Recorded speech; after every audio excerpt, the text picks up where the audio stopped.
defend our unity, and uphold our honor and glory. So help me God. Almighty God, Creator and ruler of heaven and earth, we beseech thee to inspire and guide all our counsels and actions, so that I may always walk in the path of justice, love, and charity to one another. Help us with thy grace to do only those things that will promote the unity, peace, happiness, and prosperity of Nigeria.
Honorable colleagues, I have examined and approved the votes and proceedings of our last sitting of Thursday, 12 March 2026.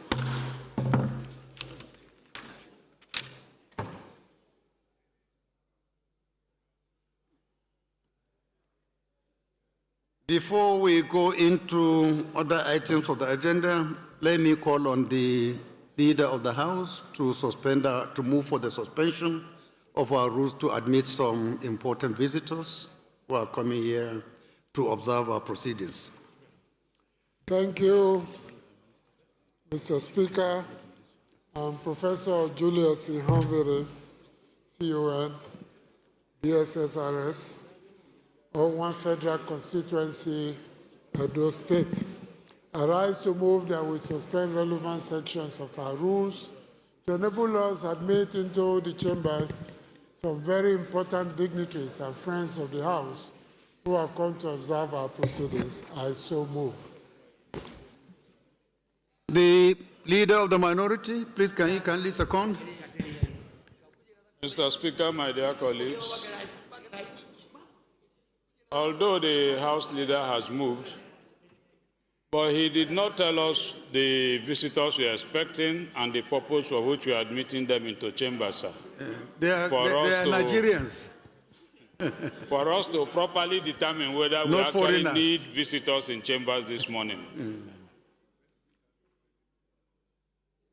They are Nigerians like you. They are not foreigners, so seeing is believing. When they come in, you see who they are. Well, we allow Nigerians into the chambers as of right, so I so second the motion, sir. Thank you very much. Thank you. Those in support of this motion should say aye. Those against should say nay. The ayes have it. Whip, can you please admit them in?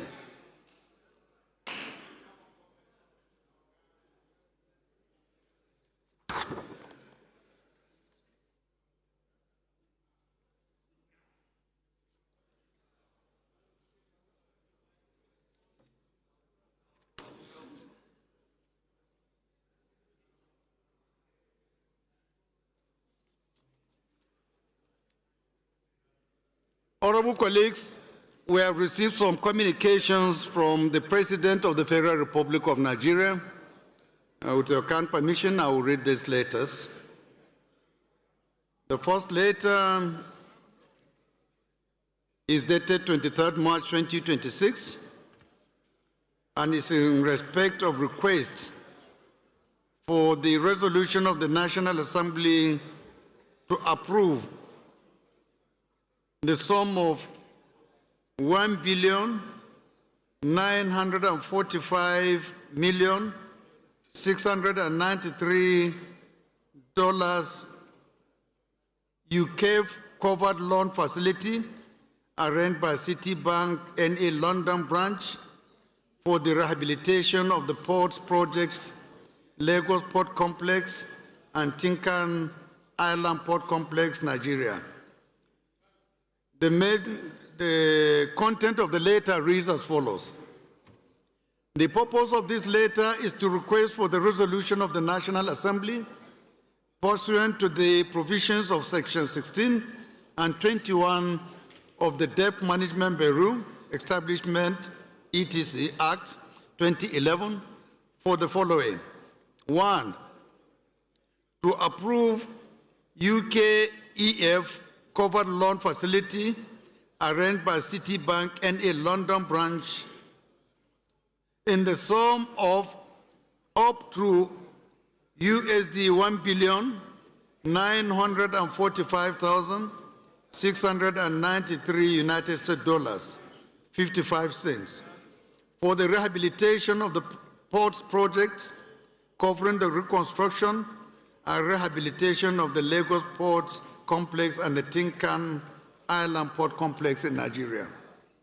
2, the rehabilitation of the port project is a strategic modernization initiative of the federal government through the Nigerian Ports Authority to restore and upgrade two of Nigeria's most vital ports, namely Tinkan Island Port Complex and Lagos Port Complex Apapa, which have reached critical engineering failure stages after approximately 50 and 100-year life cycles, respectively. Please.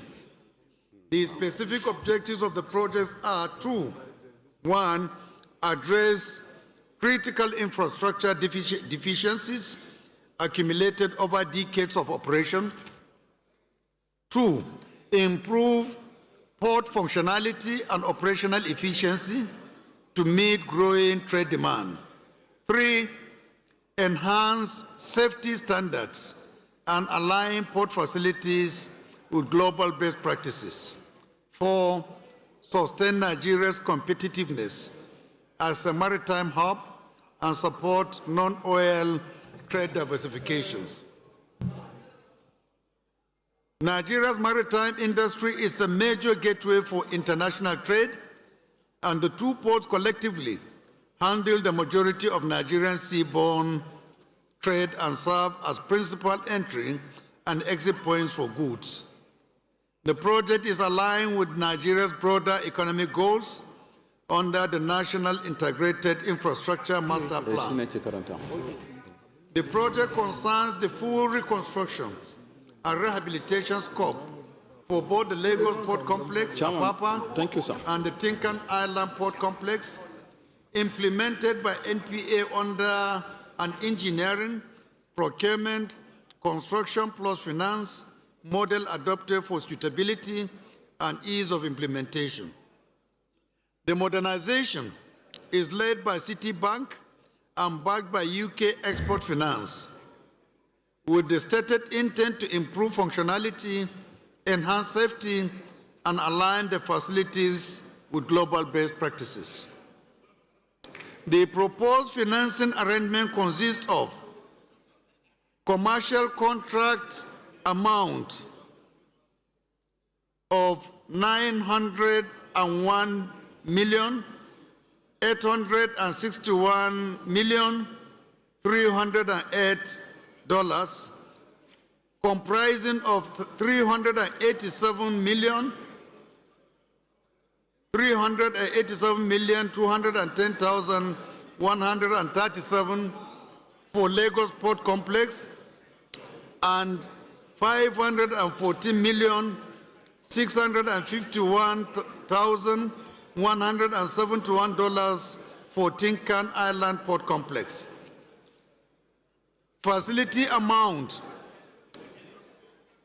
combined treated as a single project for approval purposes, totaling USD 1,945,693,055, covering 96.4% of the total commercial contract amount for both port projects, plus the UK premium. The facility is indicatively split as follows: Lagos Port Complex, USD 429,751,576.31, comprising $373,239,244 for commercial contract financing and USD 75 $112,026 for the UK premium. The Tinkan Island Port, USD 571,194,117.24, comprising $496,082,090 for commercial contract financing and $56,512,332 for the UK premium.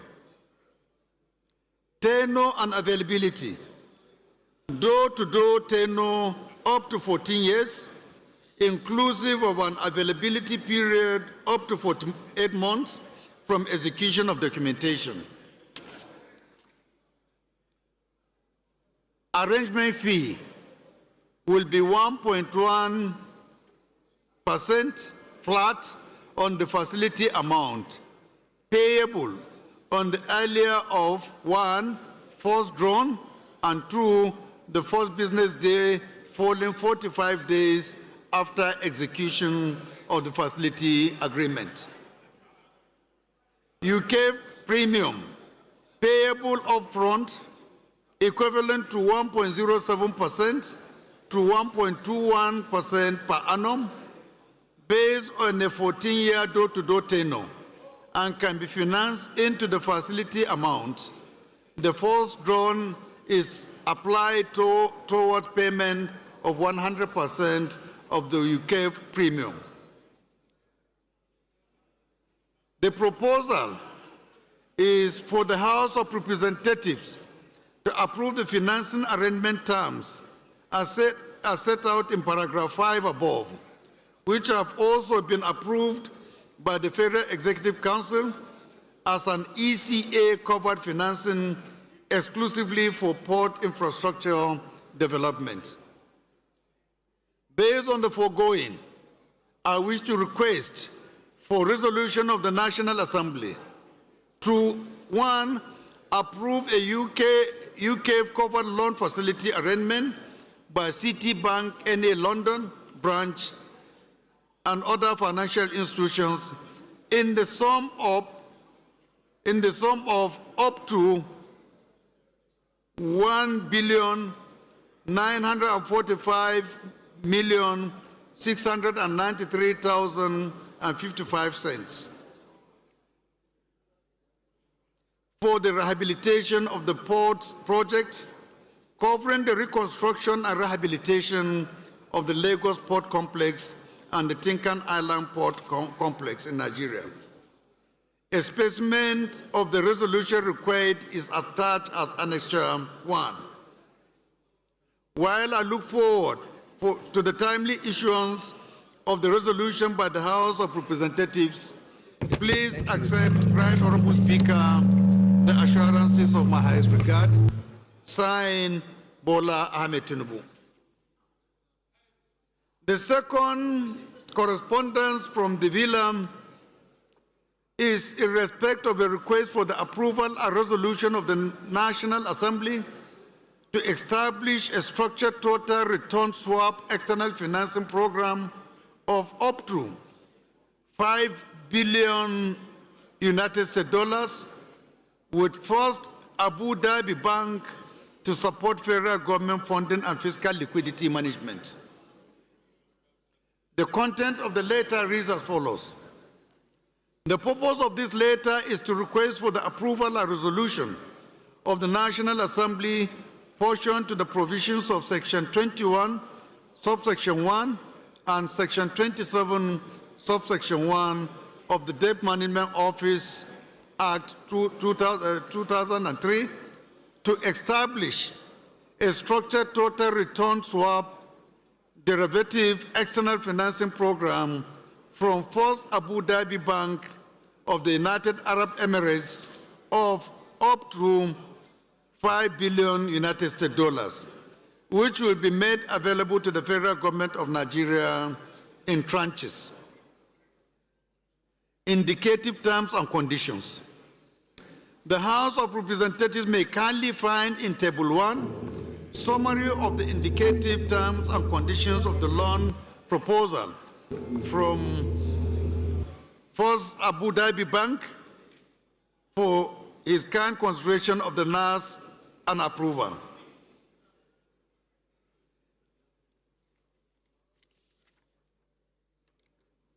Use of proceeds. The use of proceeds will include budget implementation, development of key infrastructure projects which are of priority to the administration, and repayment of relatively more expensive domestic and external debts in the FGN public debt portfolio. It will also enable the federal government to meet other urgent financing needs that may be approved from time to time by the President. Impact on debt stock and debt service. The House of Representatives is invited to note that the proposed loan in the sum of $5 billion will increase the total public debt stock of the federal government, which stood at $110.93 billion, about 159.213 trillion naira as of December 31st, 2025, and projected debt service of 20.48 trillion for 2026 accordingly. In view of this, the loan amount will be drawn in tranches to spread the impact of debt stock and debt service in a sustainable manner. Based on the foregoing, I wish to request that the House of Representatives to consider and approve the indicative terms and conditions of the loan proposal of up to $5 billion from First Abu Dhabi Bank, which includes issuance of Naira-denominated FGS securities as collateral for the loan, payment of margining in USD cash, and use of proceeds as presented in paragraphs 2 and 4 of this letter. Issue is resolution that the federal government of Nigeria should establish a structured total return swap derivative external financing program with First Abu Dhabi Bank of the United Arab Emirates of up to $5 billion United States dollars, which will be made available to the government in tranches, subject to terms and conditions, and that the federal government is authorized to issue Naira-denominated FGN securities to First Abu Dhabi Bank as collateral for the loan and make payment to First Abu Dhabi Bank in USD cash for margining as and when demand is made in that regard. A specimen of the resolution required is attached as Annexure 2. While I look forward to the timely issuance of the resolution by the House of Representatives, please accept, Right Honorable Speaker, the assurances of my highest regards. Order, please. Bola Ahmed Tinubu. Honorable colleagues, please be seated, please.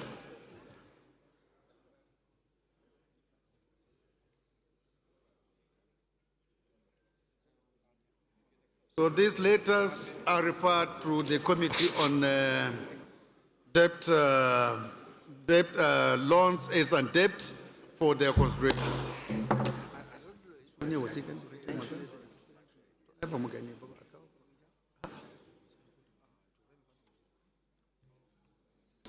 Honorable colleagues, please return to your seats, please.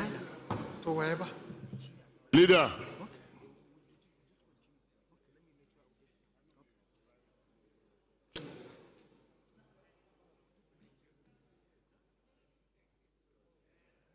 Honorable colleagues, we have some important correspondences, but before I read them, let me recognize the presence of some very important dignitaries who are here with us in this chamber to observe our proceedings. And I will begin by introducing our amiable and indefatigable governor of Kano State, who is here with his red cap, which is a symbol of Kano, new APC Kano politics. Along with him is our Baba, the former governor of Kano State and the former national chairman of our great party, Alhaji Ganduje. And we have as well. Honorable members, you are distracting the speaker. You are distracting the speaker, please. Haba. Where is the list?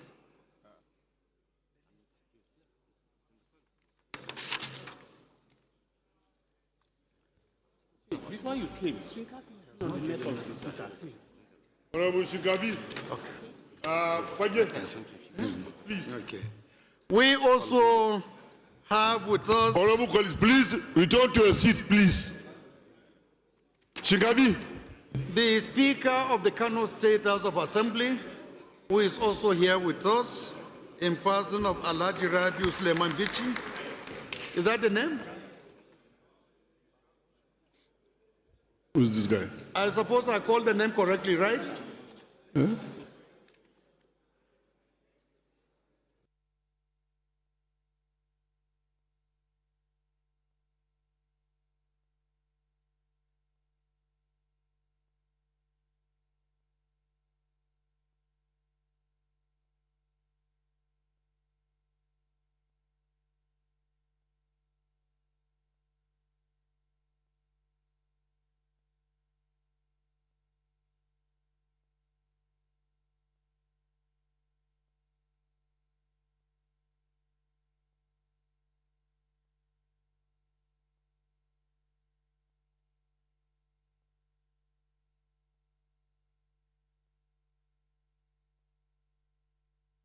Honorable Dabo.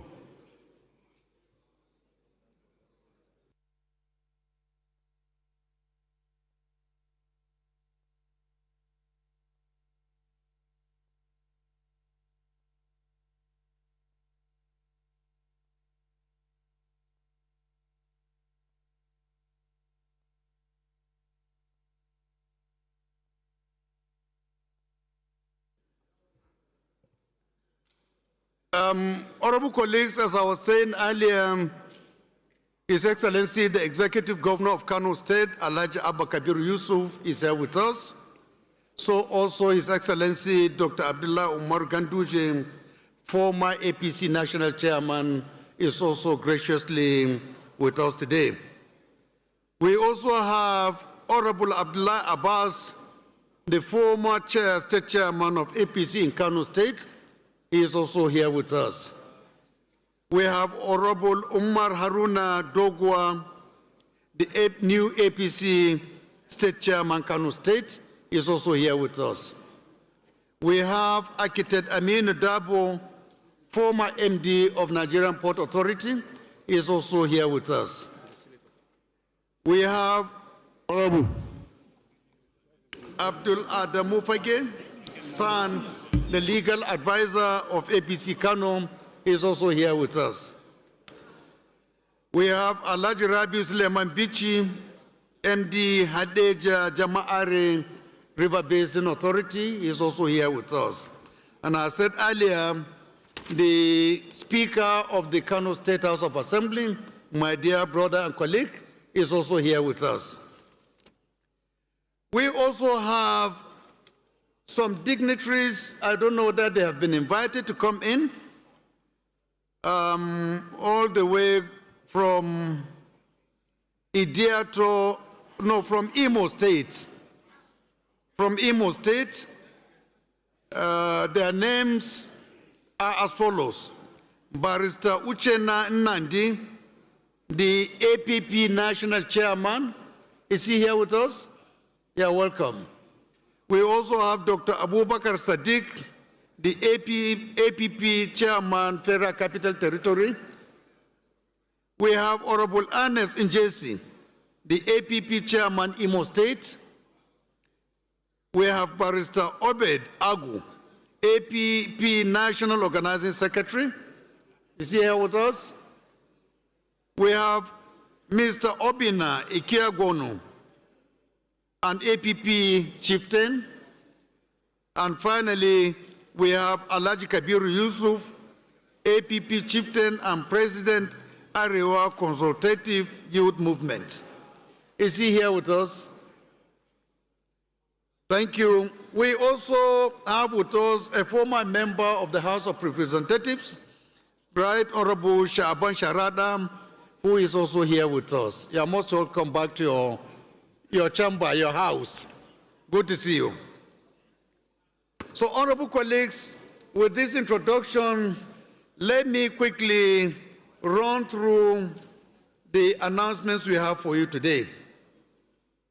And I will start from Honorable Raji, please. Falake.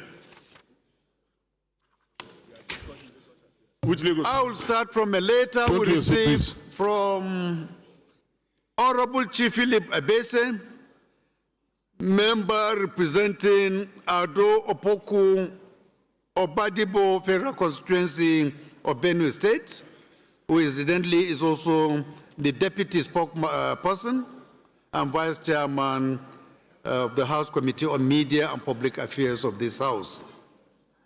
His letter reads as follows. I write to formally notify you of my defection from the All Progressive Congress APC to the Labour Party. This decision has become necessary due to the lingering internal crisis within the APC in Benue State, which has continued to undermine effective representation and party cohesion. I reaffirm my strong support for the renewed hope agenda of President Bola Ahmed Tinubu, GCFR, and assure you that my federal constituency remains fully aligned with this vision. I will continue to lend its unwavering support. I wish to express my profound appreciation to the majority caucus of the 10th House of Representatives for their exemplary leadership, fairness, and dedication to the progress of our great nation. Your Excellency, I pledge to continue working diligently with you and distinguished colleagues across party lines for the overall development of my constituency and Nigeria as a whole. Yours sincerely, Rev. Chief Dr. Philip Abese. Honorable colleagues, we have the first member of the 10th House of House of Representatives leaving the majority party to join LP. So members of the Labour Party, if you are here, can you please appreciate him?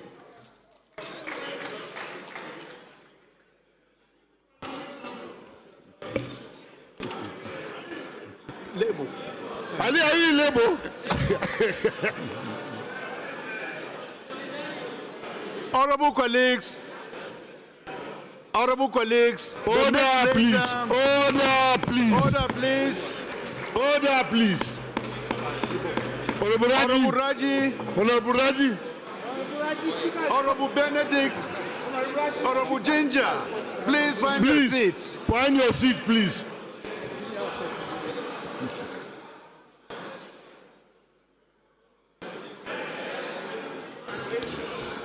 Order, please. Let him stay now. What here? Order, please. Order, please. Honorable Ben, colleagues, the please. next letter is coming from Honorable Akani Clement Ademola, member representing Order. Ginger, go to your seat. Ila, Federal Ginger, Constituency go of to your Osun seat. Ginger Owusibe, go to your seat. Is Go to your Honorable seat. Akani around? Honorable Clement, is he around? Well, I will still read his letter because I think it's important that all letters are read today because of the long break that we are going to have. Allow him to come in.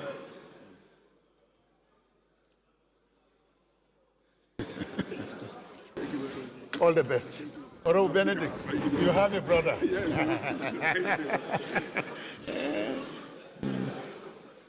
So the letter coming from Honorable Akani Clement reads as follows.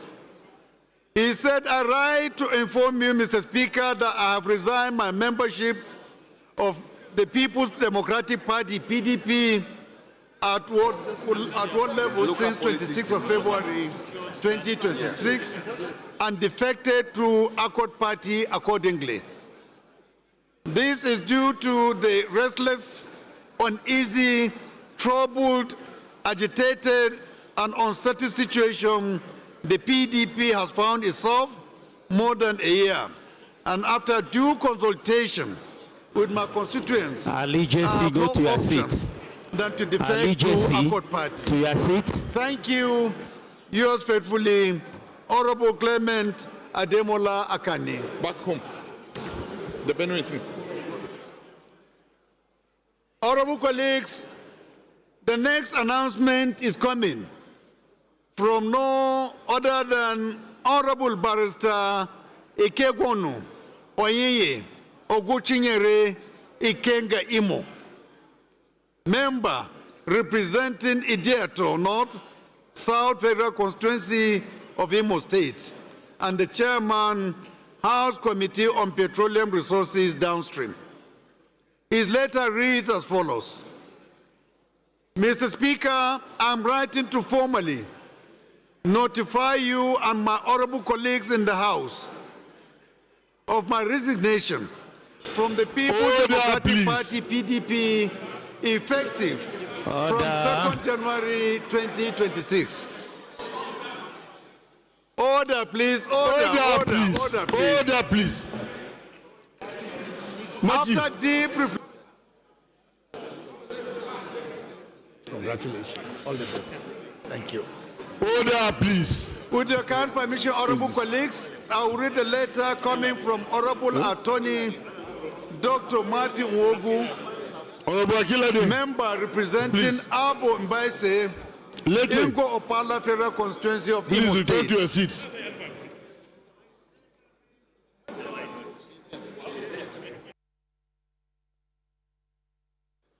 The above subject matter refers, I'm writing to formally notify you and my honorable colleagues in the House of Representatives of my resignation from Labour Party effective from 10th March 2026 to join the action.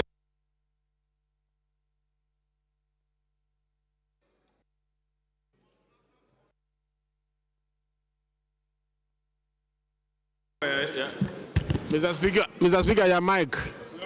Your mic is up.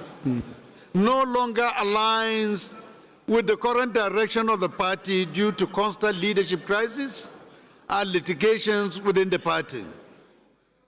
I'm confident that my new political party, Action People's Party, better aligns with the aspiration of my people and provides a more suitable and stable platform to continue to represent the interests of my constituency effectively. I'm deeply grateful for the opportunity and support extended to me during this period. Thank you for your consideration.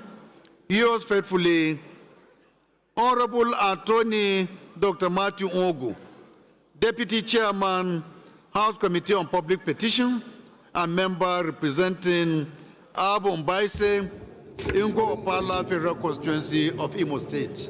Is Honorable Matthew around? Welcome to APP, and we wish you all the best, my brother. You can come down since it is still an opposition. Come and shake hands with the chieftains of the minority. I'm sure they'll be glad to have another variety of different political parties that form the minority of the House. Leader, are you not happy? One opposition, from one opposition to another opposition, nothing lost. It's better than going to APC. Order, please. Honorable colleagues, we also have communication and letters coming from about 8 or 9 people We are dividing the house. of the House on a similar subject matter, To me, defection. And with your kind permission, I will read the biggest one first, after which I will read the other letters. And I start with the letter I received from the Deputy Minority Whip of the House, Honorable George Ebizemako Ozodinobi, member representing Njokaka Anaucha, the Nukofia Federal Constituency of Anambra State. And his letter reads as follows. Mr. Speaker, pursuant to the provisions of the Constitution of the Federal Republic of Nigeria, I write to formally notify you of my defection from the Labour Party to the African Democratic Congress, ADC. This decision follows careful consideration of the persistent and deep-seated divisions, factionalization, and lack of internal cohesion within the Labour Party, which have significantly hindered effective participation and the pursuit of the party's collective ideals. In view of the foregoing, I have resolved to align with the African Democratic Congress, ADC, a platform I believe offers a more stable and unified environment to advance the interests of my constituents please. and contribute meaningfully to national development. I personally thank Mr. Peter Obi for finding me worthy to always represent him. In that same vein, I appreciate Barrister Abure and the leadership of my Aswal party, Labour Party, for their support while it lasts. I remain fully committed to my legislative responsibilities and to the service of my constituents. Please accept, Right Honorable Speaker, the assurances of my highest regard. Yours sincerely, Rep. Job Ebizemako Ozodinobi. My dear brother and colleague, we congratulate you for switching from Labour to ADC and wish you all the best. Honorable Matthew, congratulations. Wish you all the best. Please sit down, behave yourself. Honorable colleagues, we have a letter also coming from Honorable Uchenna Harris Okonkwo. Is Honorable Harris around, please? Honorable Harris Okonkwo. His letter reads as follows. Mr. Speaker, I write to formally notify you and the Honorable House of my resignation from the Labour Party and my immediate membership of the African Democratic Congress, ADC. This decision has become necessary due to the irreconcilable differences within the Labour Party, particularly at the national level, which have fundamentally compromised my ability to continue to function effectively under its banner.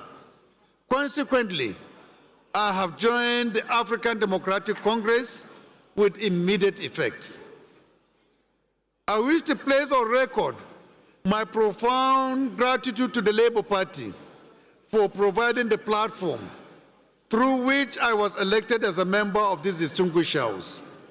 My commitment to serving the good people of Idemili North and South Federal Constituency, Anambra State, remains unwavering under my new political platform.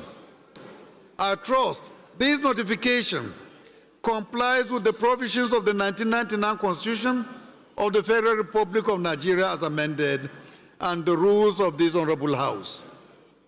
Thank you for your leadership and understanding. Yours faithfully, Honorable Uchenna Harris Okonkwo, MHR IION. Is Honorable Harris around? No?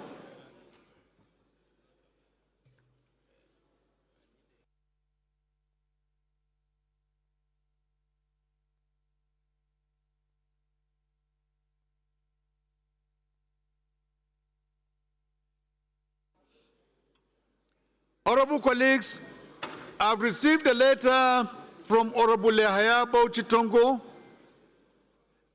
Chairman Committee on Nigeria United Arab Emirates Parliamentary Friendship Group, also member representing Gombe, Kwame Funakaye Federal Constituency of Gombe State. The subject matter of his letter is notice of resignation from the People's Democratic Party. The content of the letter reads as follows.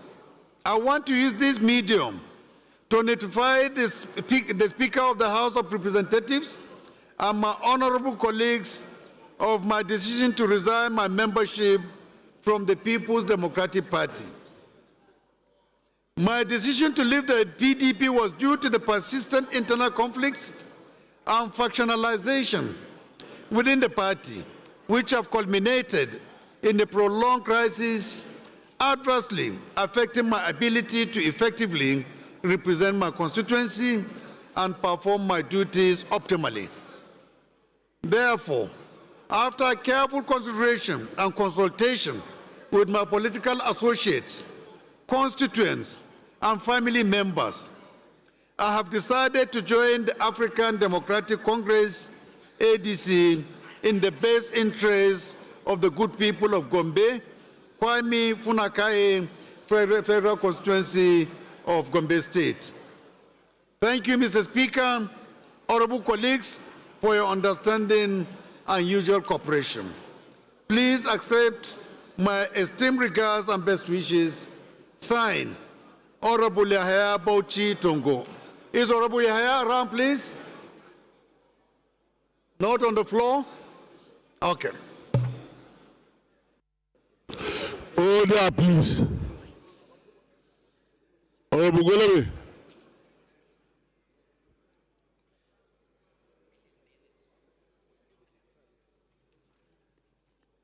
Honorable colleagues, I have a letter coming from Honorable Oluwaseyi Ayopo Shomi, member representing Ojo Federal Constituency of Lagos State, and also the Deputy Chairman, House Committee on Local Content. Honorable Awalu. His letter reads as follows. Is Honorable Oluwaseyi around? Zarok, please. He's not around, right?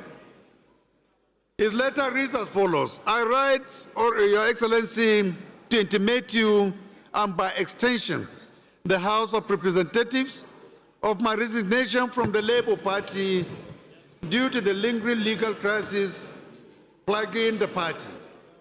This crisis has festered for more than 2 years, and efforts to resolve the same has proved abortive.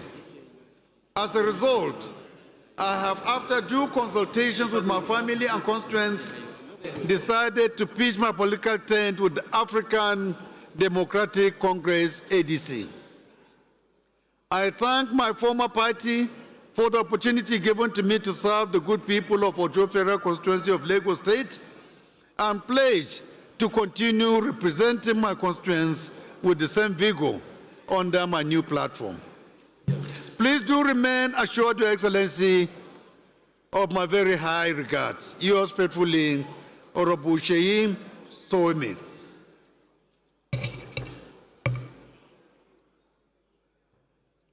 Honorable colleagues, I have a letter coming this time around from Honorable Aliyu Mustafa Abdullahi Yari Mandamo, member representing Ikara Kubo Federal Constituency of Kaduna State, and the Deputy Chairman, House Committee on Petroleum Resources Downstream.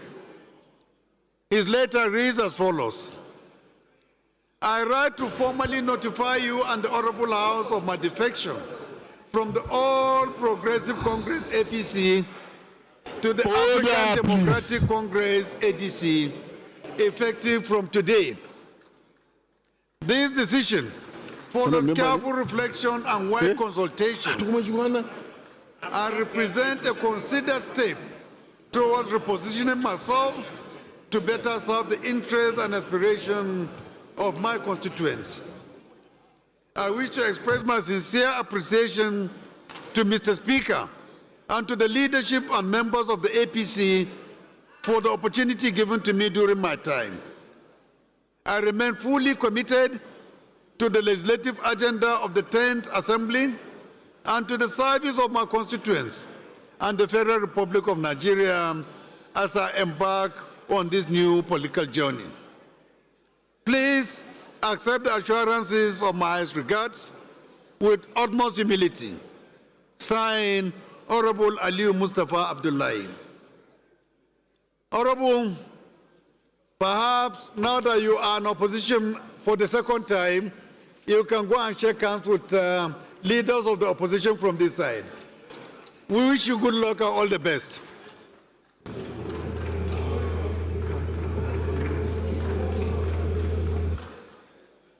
Honorable colleagues, I have a letter coming from Honorable Mani Maishinko,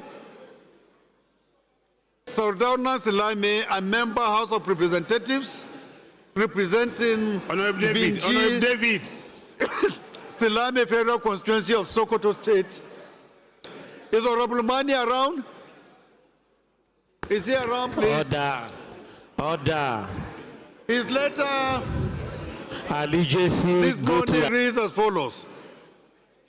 I wish to formally inform the Honorable Speaker of the House of Representatives that I, Honorable Mani Maishinko, member representing Binji/Silame Federal Constituency of Sokoto State, has defected from People's Democratic Party to African Democratic Congress, ADC.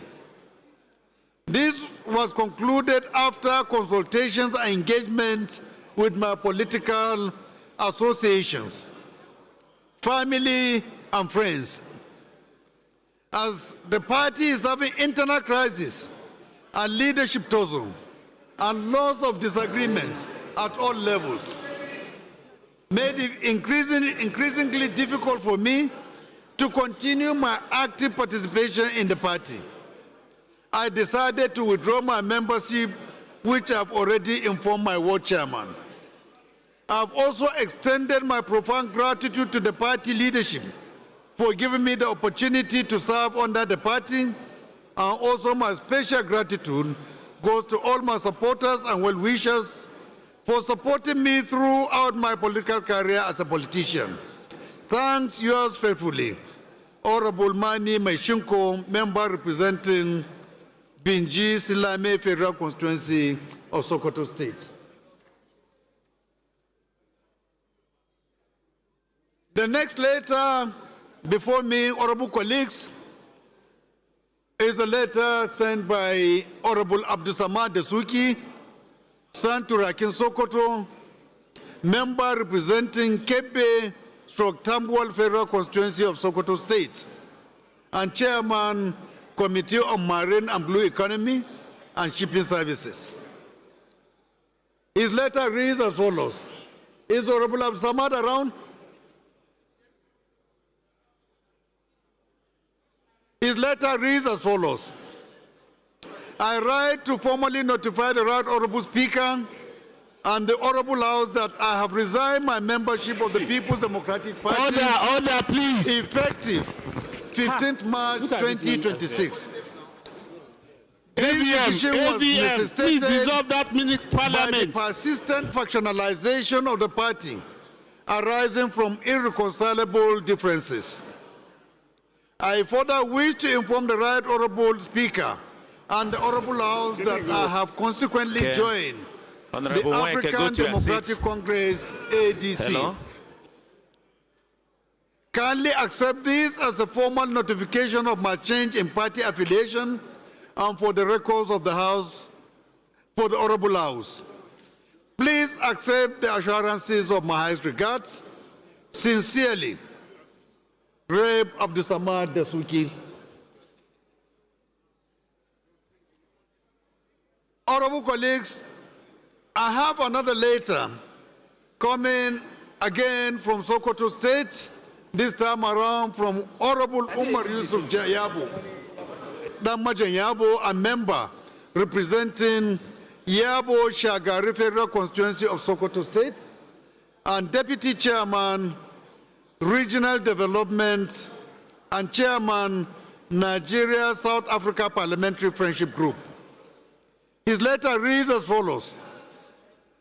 I write to formally notify you of my resignation from the People's Democratic Party, PDP, the political platform under which I was elected into the House of Representatives. After careful consideration and consultations with my constituents and political associates, I have decided to withdraw my membership from the party and align with the African Democratic Congress, ADC, in order to continue pursuing the political ideals and developmental aspirations of my constituency. This decision was taken in the best interest of my constituents and in furtherance of effective representation and service delivery. I kindly request that this notification be duly recorded in the proceedings of the House. Please accept the assurances of my highest regards. Yours faithfully, Honorable Umar Yusuf Yabo, Deputy Chairman, Committee on Regional Development. I brought my new converts. Order, please. Please, Ali Jesse, go to your seat. Order, Ali please. Jesse, Order, go please. to your seat. Never works, please.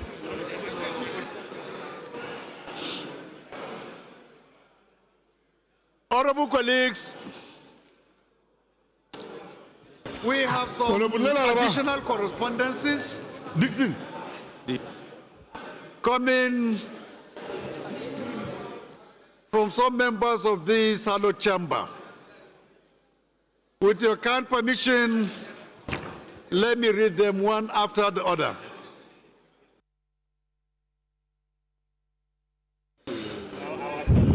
Leke, please. Honorable Leke. Abba.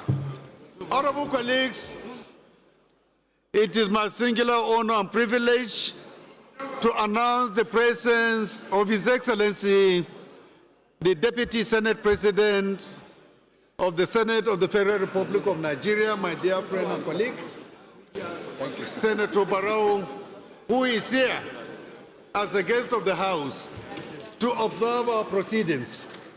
Your Excellency, you're welcome. Even though we don't know the motive of your coming, but you're welcome back to your own house. So, honorable colleagues, with your kind permission, I'll read the first letter. I received a letter from Honorable Mohammed Inua Basi, member representing Maebelwa, Jada, Ganye, Tongo Federal Constituency of Adamawa State. And his letter reads as follows. Mr. Speaker, following my recent resignation from the People's Democratic Party, PDP, I write to formally notify you of my decision to align with the All Progressive Congress, APC, and the renewed hope agenda of President Bola Ahmed Tinubu. By aligning with the APC, I intend to join other progressive-minded colleagues in working tirelessly to ensure the success of the party at all levels. Please accept my assurances of the highest regards. Is Honorable Mohammed Inua around, please? Is he on the floor? No?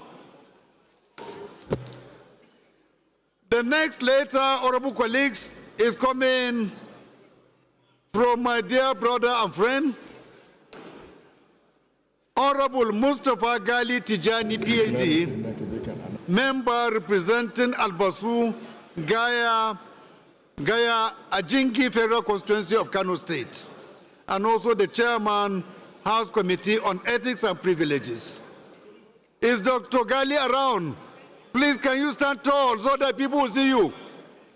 Dr. Gali, stand properly. He said, Honorable Speaker, I write to formally notify you and the Honorable House of my defection from the new Nigerian People's Party, NNPP, to the All Progressive Congress, APC, with immediate effect. This decision follows extensive consultations with constituents, party leaders, and critical stakeholders, and is taken in the overriding interest of effective representation and good governance. The defection is inevitable due to lingering political and legal crisis and uncertainty affecting the new Nigeria People's Party, NNPP.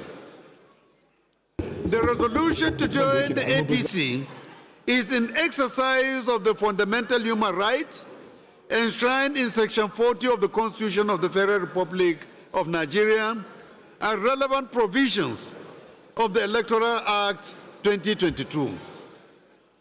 I wish to assure, Right Honorable Speaker, the leadership of the House and the distinguished colleagues that I remain fully committed to the discharge of legislative responsibilities and to the service of the good people of Albasu, Gaya Ajingi Federal Constituency of Kano State and Nigeria at large. I respectfully request that this notification be formally communicated to the House, to the Honorable House, and all necessary records be updated accordingly. The Speaker, go back to your seat. Right Honorable Speaker, please accept the assurances of my highest regard and continued cooperation. Sincerely yours, Honorable Gali Mustafa Tijani, PhD, Chairman, House Committee on Ethics and Privilege. My brother, congratulations.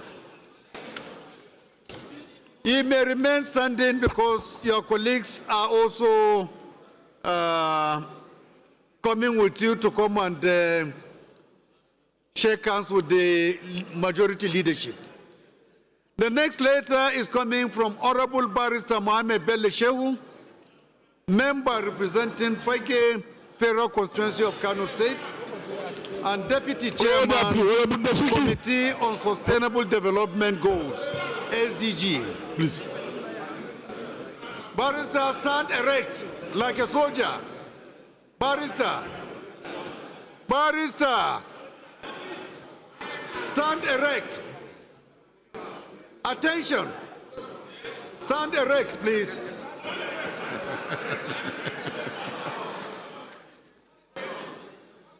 His letter reads as follows. He said, I hereby formally notify you of my resignation from the new Nigerian People's Party with immediate effect, as communicated to the Ward Chairman, Fage B Ward, Fage Local Government, Kano State. This resignation is due to persistent internal divisions and factional disagreements within the NNPP and making continuing membership untenable. Portion to Section 68, subsection 1G of the Constitution of the Federal Republic of Nigeria, 1999, as amended, which permits defections in cases of party division or faction. I have defected accordingly to the All Progressive Congress, APC. This decision follows consultations with stakeholders and reflection to better serve my constituents free from party conflicts. I remain committed to my legislative responsibilities and appreciate the NPP's past support. I remain committed. Please accept the assurances of my warmest regards, sir. Yours faithfully, Honorable Mohammed Bello Shehu, Deputy Chairman, House Committee on SDG, a member representing Fage Federal Constituency of Kano State. Barrister, congratulations and welcome to the greatest party in Africa. You may remain standing, please. The next letter is coming from Honorable Dankau Idris, Deputy Chairman, Committee on Drugs and Narcotics, a member representing Kumboso Federal Constituency of Kano State. His letter reads as follows. I, Honorable Idris Dankau, hereby notify you and the Honorable House of my decision Honorable Victor. to defect from the new Nigerian People's Party to the All Progressive Congress, APC, effective immediately. The primary reason of my defection is the internal crisis currently plaguing the NNPP, which has adversely affected its ability to maintain cohesion and deliver effectively on its mandate. This unfortunate turn of events has left me with no choice but to seek a more stable political platform through which I can better serve the interests and aspiration of my people in Kumboso Federal Constituency, Kano State. I appreciate the opportunity to serve my constituents and look forward to continuing to do so under the APC platform. Sincerely, Honorable Idris Dankau, member representing Kumboso Federal Constituency of Kano State. My dear brother, congratulations and welcome to APC. The next letter is coming from Honorable Hassan Sheikh Hussein. If Honorable Hassan is around, please can you stand and remain standing and stand erect like a soldier. His letter reads as follows. Order, please. Order, please. Members, order, please. The internal crisis that has beset the affairs of the new Nigerian People's Party, NNPP, and following extensive consultations with my constituents and with party leaders at both the local government and state levels, I write to formally notify you of my resignation from the new Nigerian People's Party, NNPP, and my decision to join the All Progressive Congress, APC. Right Honorable Speaker, this notification is for your information, record, and further necessary action. Please accept the assurances of my highest regard. Yours faithfully, Honorable Hassan Shehu Hussein. My dear brother, congratulations. You have made the right choice. And I can see that even from your cap now, it's looking better. The next letter, honorable colleagues, is coming from Right Honorable Rabi Yusuf, Chairman, House Committee on Treaties, Protocols, and Agreements, and member representing Sumaila, Takai Federal Constituency of Kano State. His letter today reads as follows. Right Honorable Speaker, I'm forwarding notice of my resignation from NNPP. And he said, this is to bring to your notice of my resignation from NNPP. I hereby notify you of my decision to decamp to APC forthwith. My decision to leave NNPP is based on division in the party and irreconcilable differences. Yours faithfully, Honorable Barrister Rabi Yusuf, member representing Sumaila Takai Federal Constituency of Kano State. Barrister, congratulations on behalf of the APC caucus, and welcome to APC. The next letter, honorable colleagues, is coming from Honorable Mohammed Chiroma, the Deputy Chairman, House Committee on Islamic Pilgrims Affairs, a member representing Gezawa Gabasawa Federal Constituency of Kano State. His letter is also on the same subject matter, notice of resignation from NNPP. And his letter reads as follows. This is to bring to your notice of my resignation from NNPP. I hereby notify you of my decision to decamp to APC. My decision to leave NNPP is based on the division within the party and irreconcilable differences in the party. Yours faithfully, Honorable Mohammed Garba Chiroma, member representing Gezawa Gabasawa Federal Constituency of Kano State. My colleague and my schoolmates, congratulations and welcome to APC. Honorable colleagues, the next letter is coming from Honorable Garba Ibrahim Muhammad, Chairman House Committee on Internet Security of the National Assembly, and member representing Gwale Federal Constituency of Kano State. And I'm sure, honorable colleagues, you all know the constituency where the governor belongs. He is from Gwale constituency, so Honorable Garba Mohammed is the one representing him in this hallowed chamber. With your kind permission, I will read this later. He said, I write to notify the Honorable House of my resignation from the new Nigerian People's Party, NNPP, and therefore ceased to be a card-carrying member. This decision was reached because of the lingering crisis that remains unresolved. I also informed the House of my decision to join All Progressive Congress, APC, in order to align with the renewed hope agenda of Mr. President. Please accept the assurances of my highest regards. Signed, Honorable Garba Ibrahim Mohammed, member representing Gwale Federal Constituency of Kano State. Is Honorable Gwale around here? Congratulations, my brother. Welcome to APC.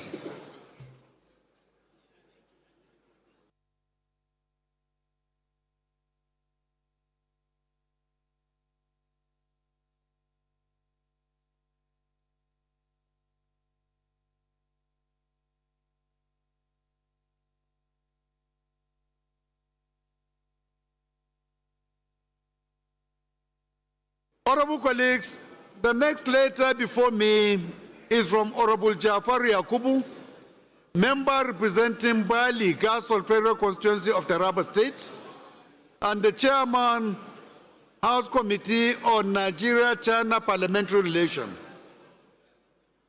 Is Honorable Jafar around? As a former police officer, please can you stand erect and salute? Thank you. Honorable colleagues, with your kind permission, let me read this letter. He said, I write to formally inform you and this honorable house of my decision to resign my membership of the People's Democratic Party, PDP, and declare for the All Progressive Congress, APC, effective immediately.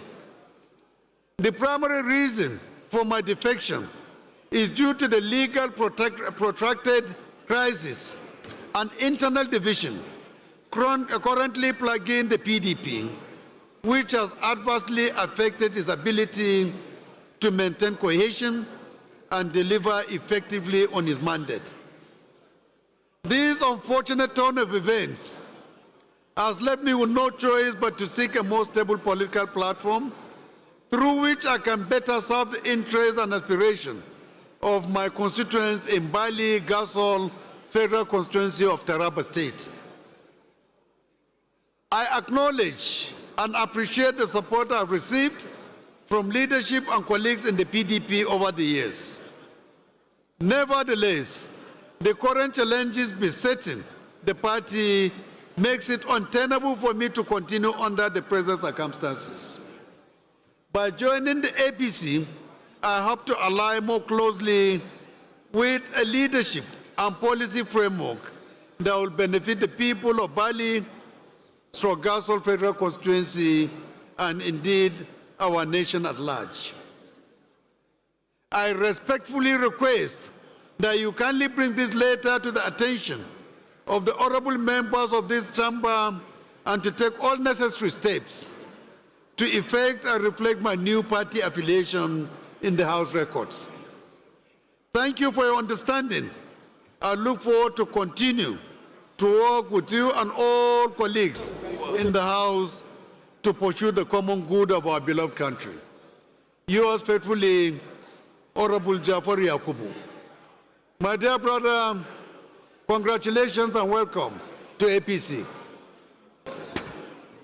Order, please. Please, order. Members, orders, please. Let's be seated. Colleagues, Please, still let's from be Taraba seated. State, I have a letter this time around coming from Honorable Prince Sadiq Abbas Tafida, member representing Jalingo, Yoro, Zing, Federal Constituency of Taraba State, and Chairman House Committee on Peace Building and Social Cohesion.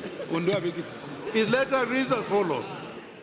I write to formally notify you and this honorable house of my decision to resign my membership of the People's Democratic Party, PDP, and to defect to the All Progressive Congress, APC, with immediate effect. This decision is necessitated by the existence of a protracted crisis and irreconcilable internal divisions within the People's Democratic Party, Honorable Siri Hart, please. and rendered the party unable to function as a cohesive and unified political platform.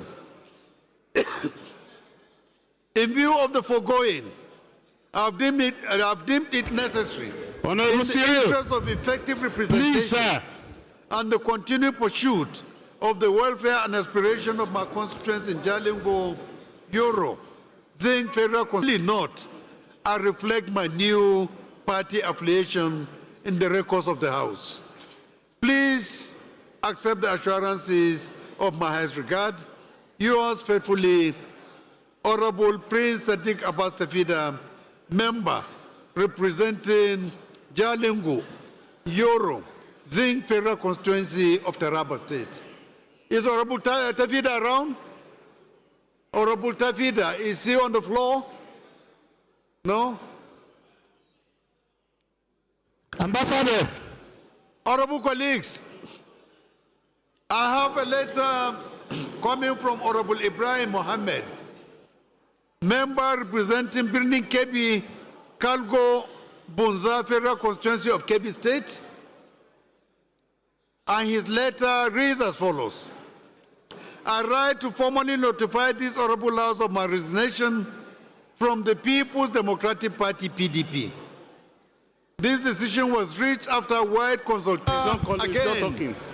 Coming from Honorable Lale. Order, please. Members, order, please. Let's be seated. The Deputy Let's Chairman be seated, House please. Committee on Housing and Habitat. Please, and let's be seated. The house is rowdy. Ayedade Eriwole Isoka Federal Constituency of Osun State.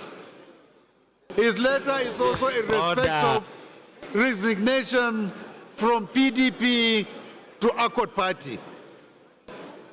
His letter reads as follows. I write to notify the House of my resignation from People's Democratic Party, PDP, and announce my new party, Accord, due to internal crisis in PDP. I also thank the PDP for the support over the years. Please accept the assurances of my highest regard. Signed, Honorable Lare Oladepo, Deputy Chairman, Housing and Habitat. Honorable Lare, are you around?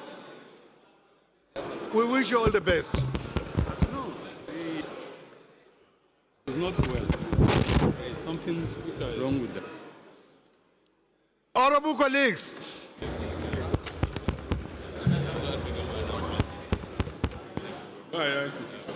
I received a letter from Honorable Tijani Abdulkadir Jobe, member representing Dawakin Tofa, Rimingado, and Tofa Federal Constituency, and Chairman House Committee on Poverty Alleviation. His letter reads as follows. I write to formally inform you of my resignation from the new Nigerian People's Party, which has been duly documented at all levels. This decision comes after careful consideration on my ongoing crisis, internal crisis, and protracted court cases that have destabilized the party and hindered its ability to effectively represent the aspiration of our constituents. In light of these challenges, and in pursuit of a more stable and progressive platform, through which I can continue to serve the good people of Dawakin Tofa, Rimingado Federal Constituency, I have resolved to join the All Progressive Congress, APC. I believe this step will enable me to contribute more meaningfully to national development and uphold the mandate entrusted to me by my constituents. I kindly request that this letter be formally acknowledged and recorded in the proceedings of the House of Representatives. While thanking you for your understanding and continued support, please accept the assurances of my best regards. Yours faithfully, Honorable Tijani Abdulkadir Jobe, Chairman, House Committee on Poverty Alleviation. My dear brother, welcome to APC. Congratulations. The last but not the least,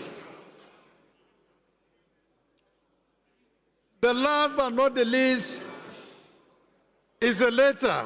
I saw Aliyu, and I know that we have two Aliyus here from the minority. I don't know which of the Aliyus, but I should step it down, leader of the House? Really? Step down, Mr. Speaker. It's already late. I have already notified the House in advance. Eh?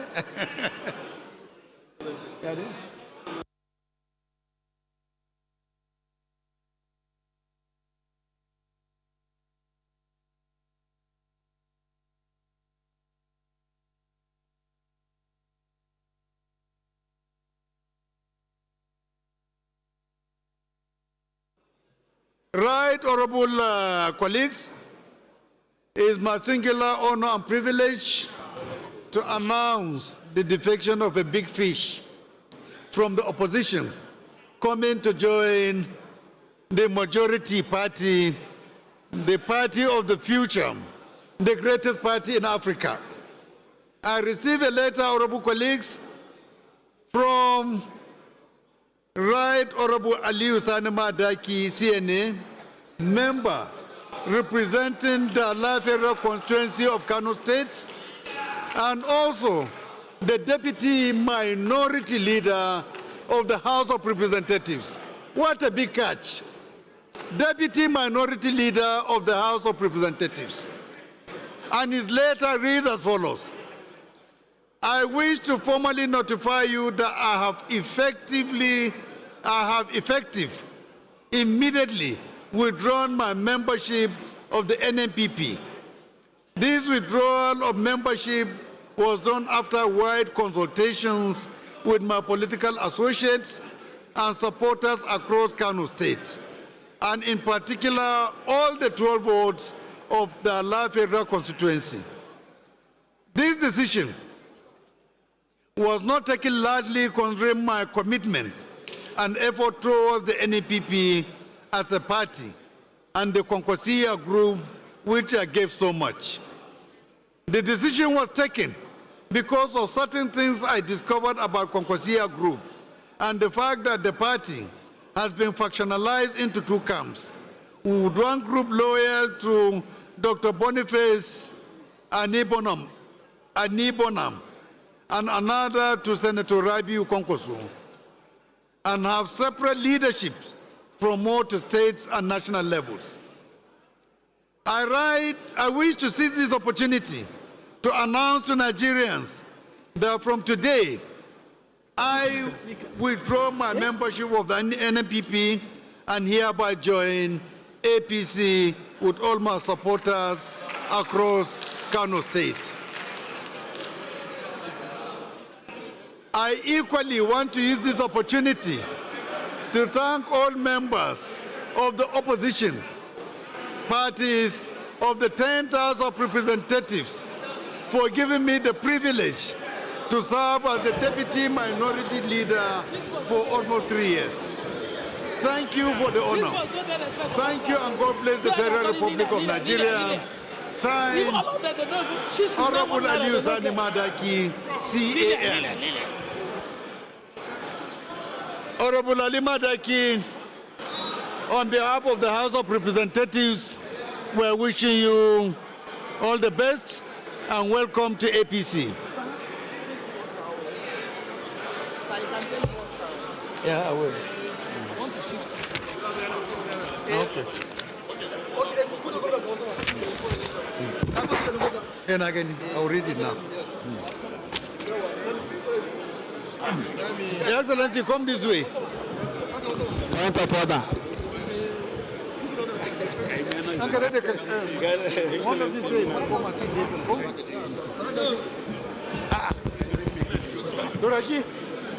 Turaki ka tashi a maraya. Kwarai kuwa. Kwarai kuwa. Ai nesa ne. Baya tauna sai hadiya. Muna godiya for you.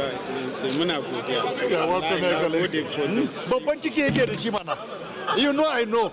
Excellency, ka san ba a hawa nan. Na'am. Wannan wani privilege ne ba mu. Ai shine ne godiya. Privilege ne. Muna godiya. Ba hawa nan. Very privilege ne. Thank you, Excellency. Thank you. Mun gode. You are welcome, Excellency.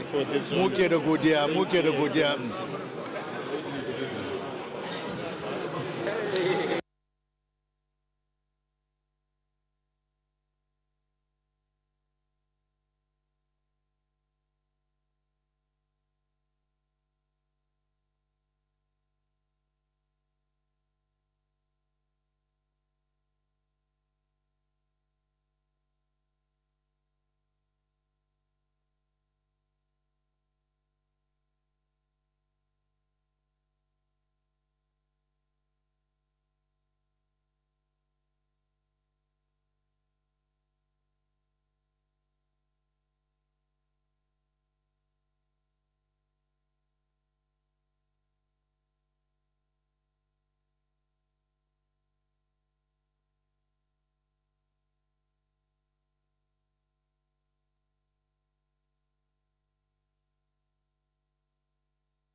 State Assembly. Come now. Don't call my name in this Let's state. settle Assembly. ourselves. Come, let's settle Don't call my name. Let's settle ourselves. I don't send you a message. I send you. I send you. I send you. You didn't answer that message. And if I had died in the theater now, you say, hey. Who are they going to make who is deputy with? Hannah, my brother.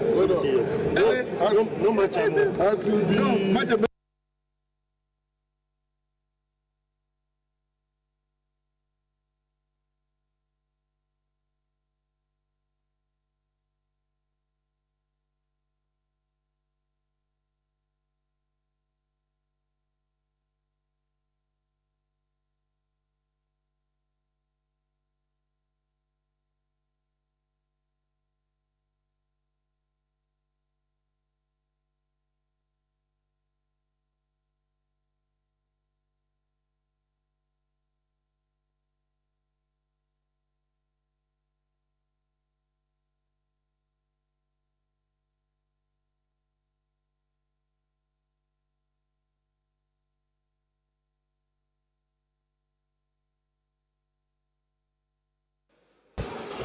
Honorable colleagues, I have received a letter from Honorable Bella Hassan Shinkafi, member representing Shinkafi Zurmi Federal Constituency of Zamfara State and Deputy Chairman Committee on Political Party Matters. Order, please. How back on session? Order. He said, I write to formally intimate my honorable colleagues of my decision to resign my membership of the People's Democratic Party, PDP, to the All Progressive Congress, APC, effective from 11th March 2026. This decision has become imperative after a wider consultations with key stakeholders, constituents, and political associates, as well as careful consideration and deep personal reflection on the current state of affairs within the PDP. The leadership crisis at the national level, coupled with series of internal litigations that have continued to weaken party cohesion and hinder effective political participation, have made it increasingly challenging for me to continue in good conscience as a member of the PDP. Order, please. Members, order. Let's be seated. Let's be seated, please. That I have chosen to align myself with the All Progressive Congress, APC. Please accept the assurances of my esteemed regards. Yours faithfully, Honorable Hassan Bello Shinkafi, MHR. My brother, congratulations and welcome to APC.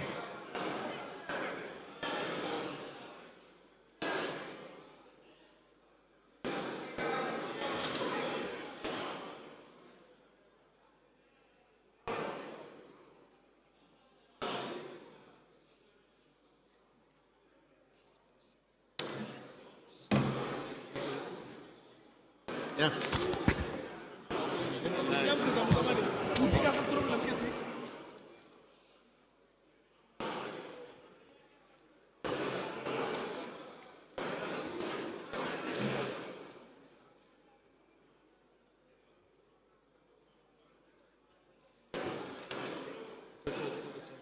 Huh? Electorate back.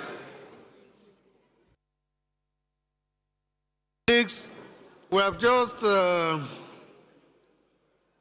received a transmission from the President and Commander-in-Chief of the Armed Forces of the Federal Republic of Nigeria, our dear leader and father, distinguished Senator Bola Ahmed Tinubu,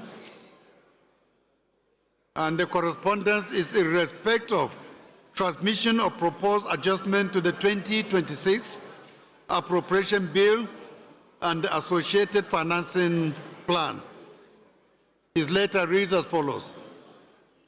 Pursuant to the powers vested in me by the Constitution of the Federal Republic of Nigeria 1999 as amended, and in furtherance of orderly budget execution, fiscal transparency, and the effective implementation of priority national programs, I hereby transmit proposed adjustments to the 2026 appropriation bill for the consideration of the House of Representatives. The proposed adjustments are intended to achieve three related objectives, namely, A, seek to regularize identified outstanding legacy capital commitments carried forward from prior appropriation cycles to ensure that the 2026 fiscal program is not unduly burdened by unresolved obligations from previous years. B, provide for a limited number of strategic additions in transport, health, and institutional preparedness considered necessary in line with continuity of governance and national development. C, align the financing plan of the 2026 budget with the revised expenditure requirement in a manner designed to preserve macro-fiscal stability and minimize crowding out in the domestic credit market. Consequently, the House of Representatives is kindly invited to consider the regularization of outstanding unfunded 5.71 trillion capital obligations arising from the 2025 Appropriation, Repeal and Enactment Act within the 2026 Appropriation Bill, and 2 trillion capital supplementation for priority capital projects distributed across multiple sectors and locations nationwide, which were omitted in the rollover into the 2026 Appropriation Bill. This has become expedient as the outstanding obligations are unlikely to be implemented before the expiration of the 2025 capital budget implementation window. In addition, provision is proposed for several strategic interventions of national importance, including A, federal government equity provisions of 478.6 billion under the Ministry of Finance Incorporated Framework for the Presidential Legacy Light Rail projects in Lagos, Kano, Kaduna, and Ogun states, including feasibility studies for the Enugu and Maiduguri urban light rail projects and for the narrow gauge rail network. B, the provision of 8.96 billion to undertake detailed feasibility studies for the Calabar-Maiduguri corridor, traversing the north-central zone and the Maiduguri-Sokoto superhighway under the Tinubu National Beltway Initiative. C, an additional 344.83 million USD dollars, equivalent to approximately 482.76 billion, for priority health sector interventions linked to existing bilateral understandings and implementation commitments. D, a further provision of 98.5 billion for the Court of Appeal and 36.7 billion for the Supreme Court to support adjudicatory processes and activities within the architecture of the pre- and post-2027 general election cycle. And E, 268.54 billion for the reinstatement of the budget ceiling of the judiciary with considerations for the prospective appointments of additional justices of the Court of Appeal and judges. On the basis of the presently quantified items, the identifiable gross adjustment to the 2026 appropriation bill is approximately 9.08 trillion, comprising 7.71 trillion legacy capital regularization and 1.37 trillion in additional strategic provisions. To support these adjustments, the accompanying financing plans proposes an equivalent consequential financing adjustments, which include external financing instruments. This approach is considered more prudent in the present circumstances, given the need to moderate pressures on domestic interest rates, preserve private sector access to credit, and align funding sources more appropriately with capital-intensive, import-dependent expenditure items. The House of Representatives may also note that these proposals are consistent with the administration's commitment to restore budget discipline by ensuring that current year fiscal resources are applied as much as practicable to current year budget execution rather than being repeatedly absorbed by unresolved prior year liabilities. I accordingly request the expeditious consideration and approval of these proposed adjustments by the House of Representatives. Please accept, Right Honorable Speaker, the assurances of my highest consideration. Signed, Bola Ahmed Tinubu. Honorable colleagues, with these announcements, I refer this document to the Appropriation Committee for further legislative action.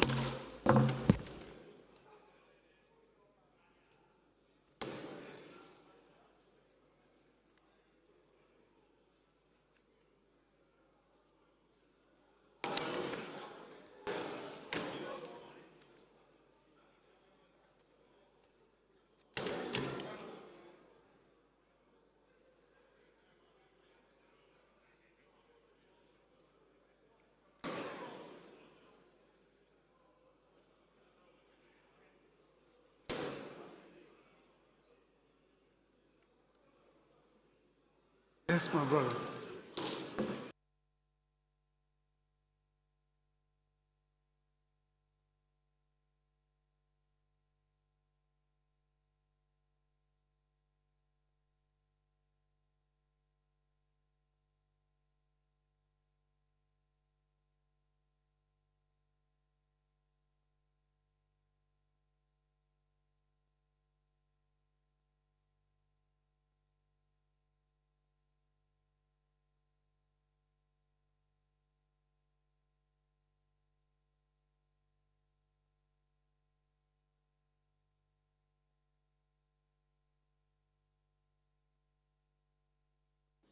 Honorable colleagues, we have received a letter from Honorable Engineer Akarachi Itinosa Tosan Amadi, the Chairman, House Committee on Oceans and Fisheries.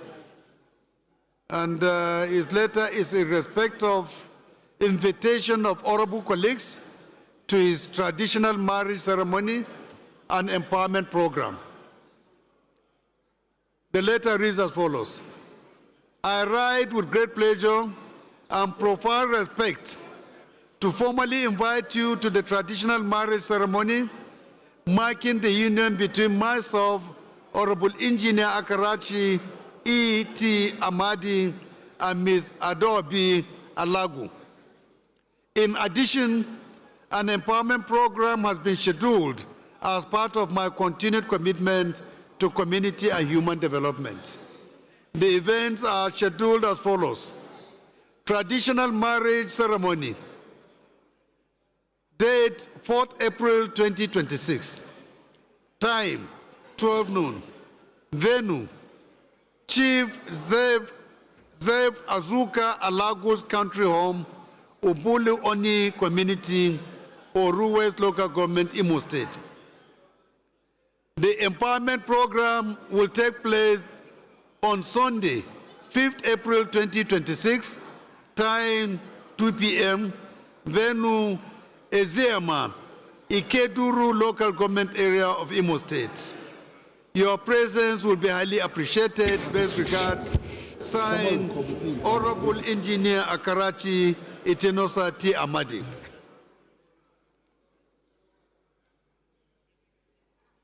Honorable colleagues,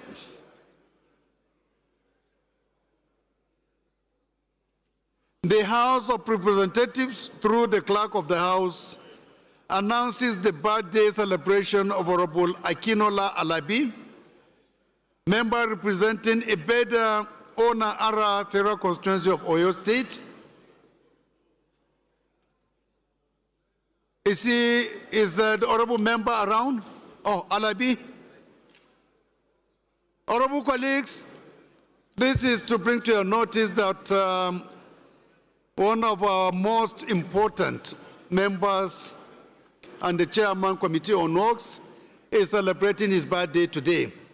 So please join him after the plenary to celebrate with him. And on behalf of the House, Honorable Alabi, please place on record that we are wishing you happy birthday, wish you more productive years, and may your future be brighter and more fulfilling than your present. Congratulations.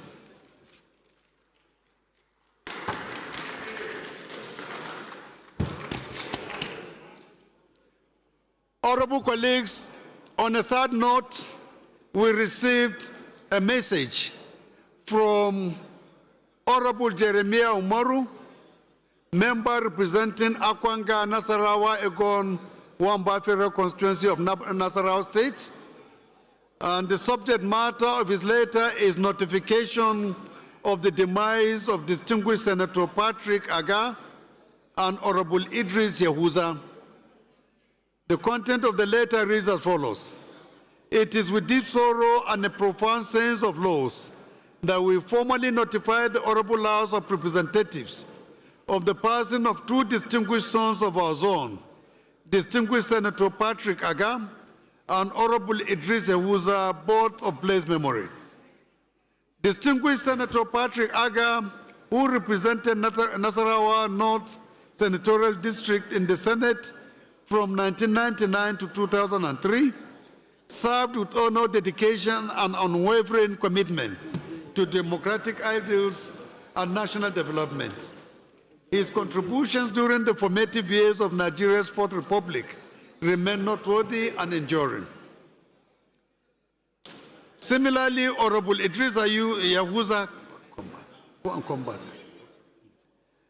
Similarly, Honorable Idris Yahuza, a former member of the House of Representatives, who served during the same legislative period, was a committed public servant who contributed meaningfully to legislative processes and grassroots representation within our zone. His legacy, service, humility, and dedication to his constituents will be fondly remembered. It is particularly notable that both distinguished leaders who served concurrently in the National Assembly passed on the same day, Thursday, 26 February 2026. This coincidence deepens the sense of loss felt across our communities and underscores the magnitude of this moment. Both distinguished sons have since been laid to rest in accordance with their respective fates. We respectfully request that the Honorable House may observe a minute of silence in their honor, in recognition of their service and lasting contribution to the National Assembly and the nation at large. While praying for the peaceful repose of their souls, we respectfully request the prayers, condolences, and support of the Honorable House during this period of mourning.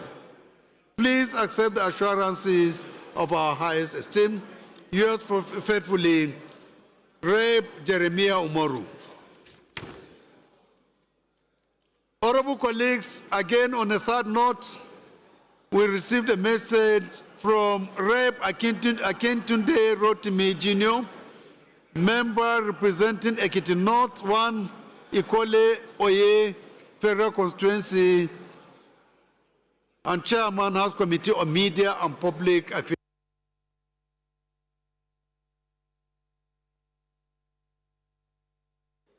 On bereavement notification, passing of father of former member Honorable Bimbo Daramola.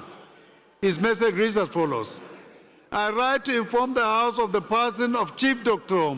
Francis Adebayo Daramola, age 98, father of my worthy predecessor, Honorable Bimbo Daramola of the 7th Assembly.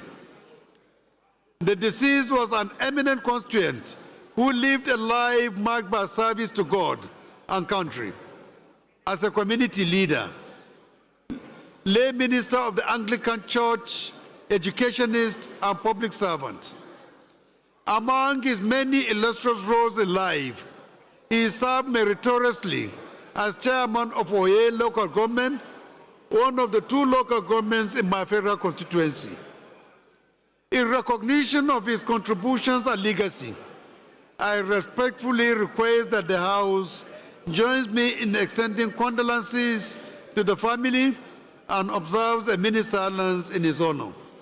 Yours faithfully, Rep. Aketunde Rotimi, True, Member House of Representatives.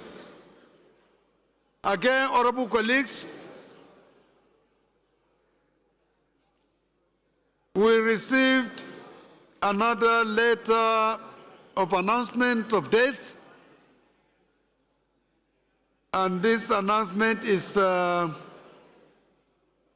in respect of the death of late Alhaji Mudashiru Musliat Omobolale, the mother of Honorable Mudashiru Lukman, a member of this House, who died on Tuesday, 24th March 2026 at the age of 92. Our condolences goes to Honorable Mudashiru Lukman and other members of the family of the deceased. May her soul rest in peace.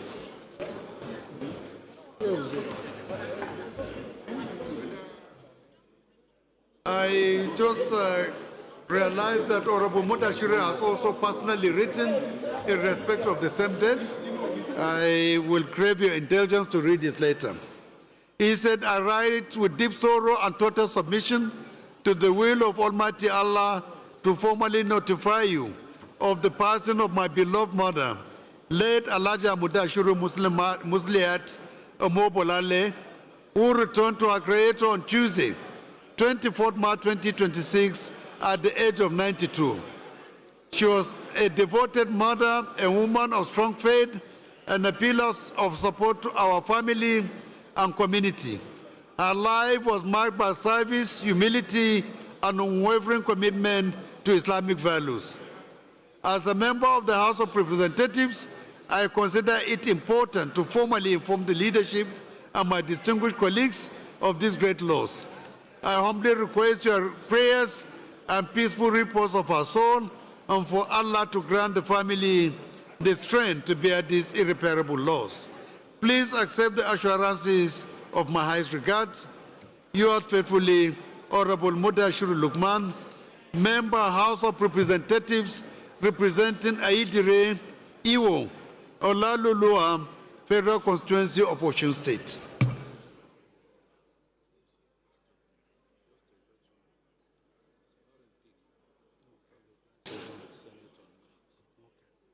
On the 9th.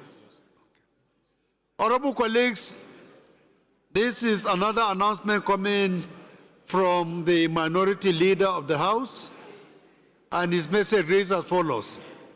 There will be a joint valedictory session of the Senate and House of Representatives in honor of late Senator Barry Impigi, member of the House of Representatives 2011 to 2019, Senator 2019 to 2026, until his demise. Date 9th April 2026, which will be on Thursday. Time 11 a.m. and venue will be the Senate chambers. So all members are enjoined to please attend if you have the time. Honorable colleagues, shall we please rise for a minute silence?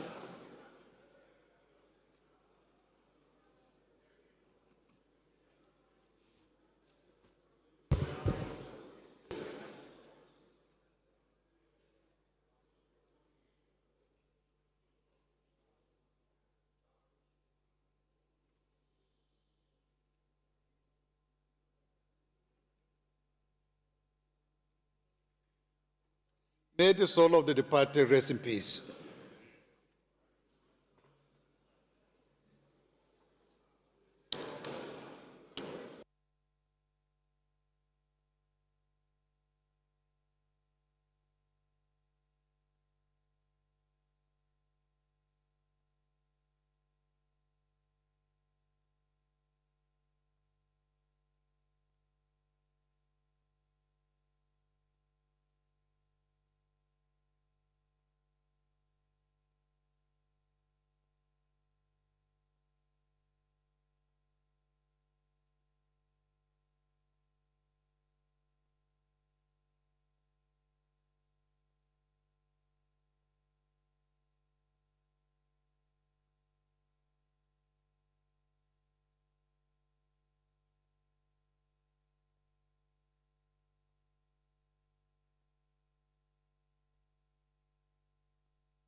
Honorable colleagues,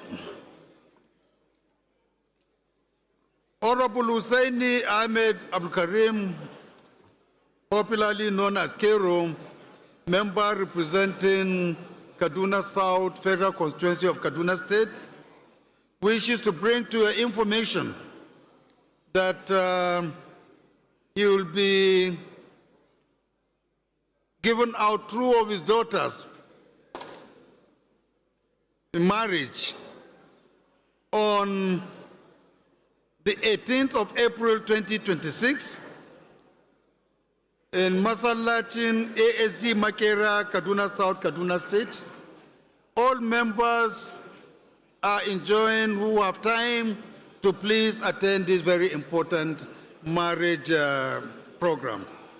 Again, date is 18th April, time 11 a.m. prompt, venue Masallachin ASD Makera, Kaduna South, Kaduna State.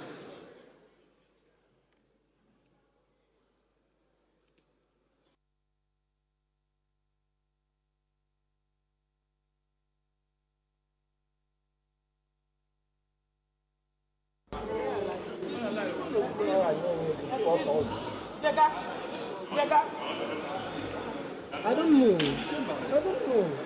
Who's speaker? Jega.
Support group, what they can form support group.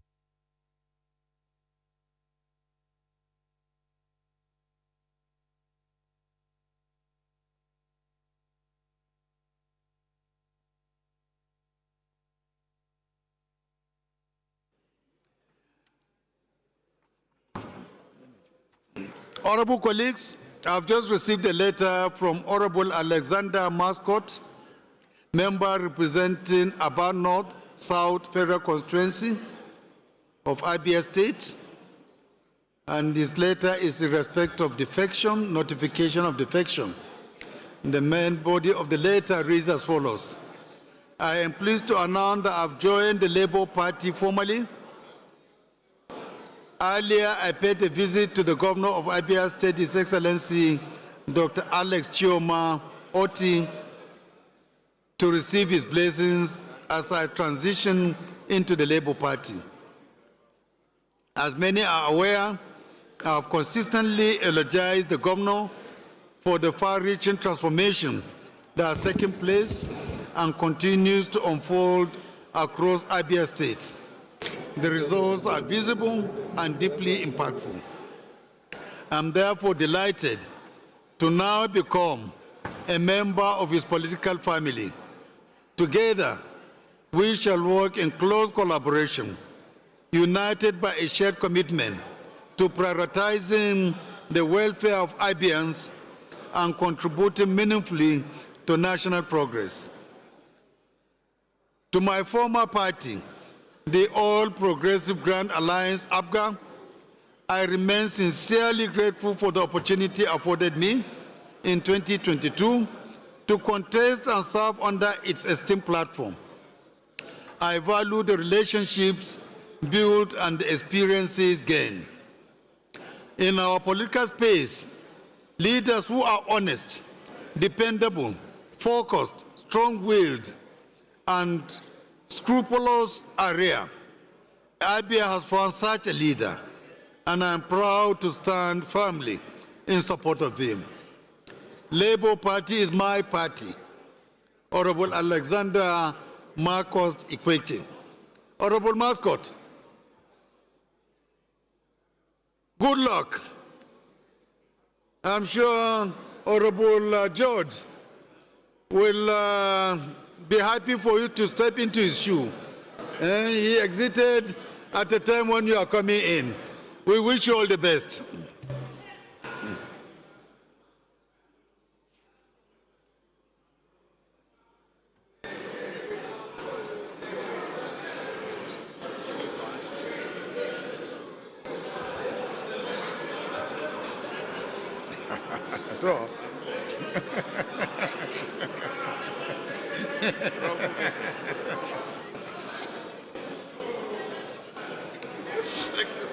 Congratulations and good luck.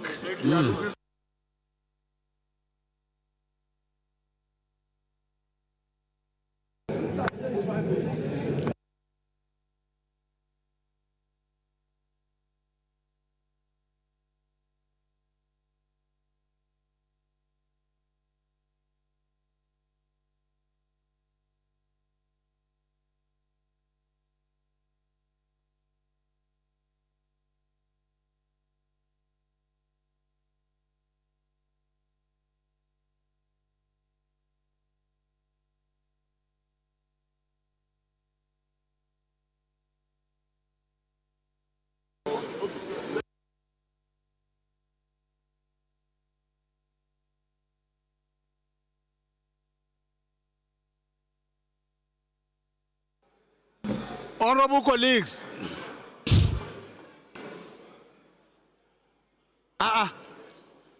Deputy Speaker, you appear to be very happy. Is anything happening there? Order, order. Order, please.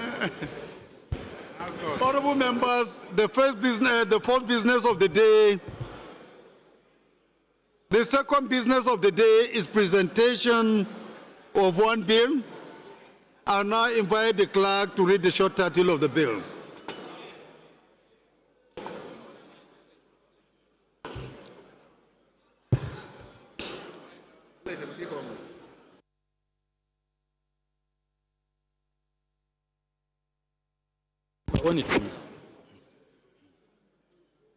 Right Honorable Speaker, honorable members, 2025 Appropriation Refill and Enactment Act Amendment Bill 2026, first reading.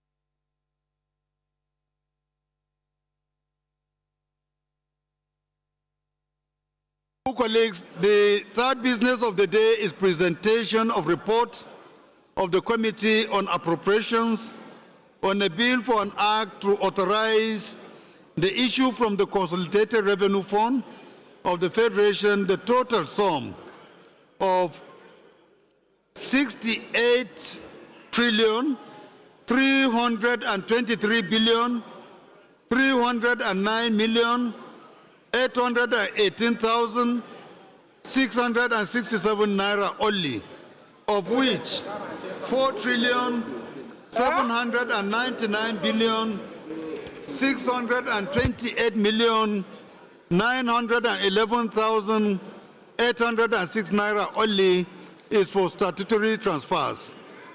15,809,361,631,657 naira only is for debt service.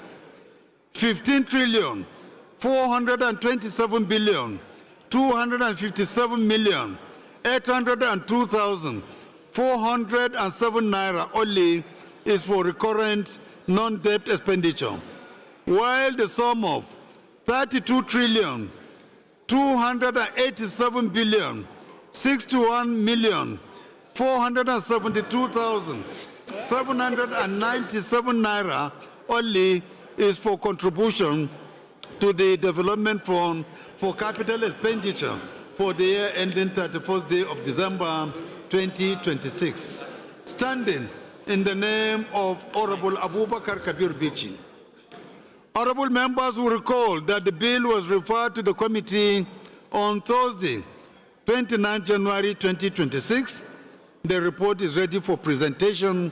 Honorable Bichi is invited to present the motion, the report. Thank you, Mr. Speaker. My name is Abubakar Bichi, member representing Bichi Federal Constituency. Mr. Speaker, I'm from Kano State. I rise to move that the House do receive the report of the Committee on Appropriations on a bill for an act to authorize the issue from the Consolidated Revenue Fund of the Federation the total sum of 68,309,818,667 only, of which 4,728,911,806 only is for statutory transfers, while 15,809,361,631,657 only is for debt service. 15,427,257,802,407 only is for recurrent non-debt expenditure, while the sum of 32,267,472,797 only is for contribution to the Development Fund for the capital expenditure for the year ending 31st December 2026. Mr. Speaker, I so move. Is the Deputy Chairman of the committee around? Yes, Mr. Speaker. Thank you, Mr. Speaker.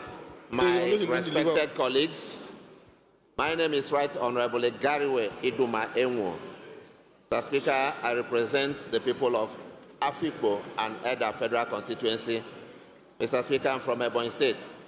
Mr. Speaker, I rise to second the motion as ably moved by the Chairman Appropriation that we receive this report. I so second, Mr. Speaker.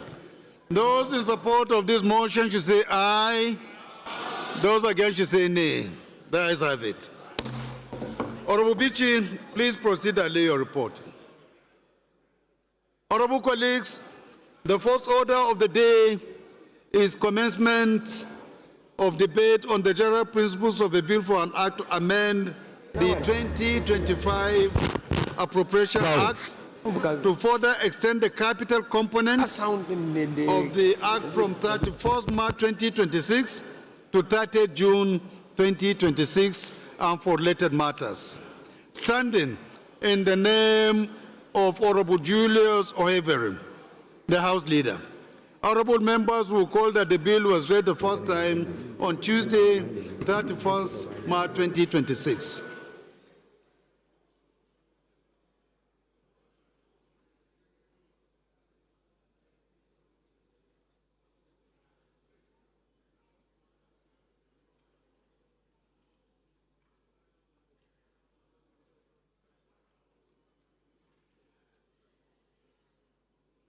The House Leader, can you please move for the House to suspend its relevant rules to allow us to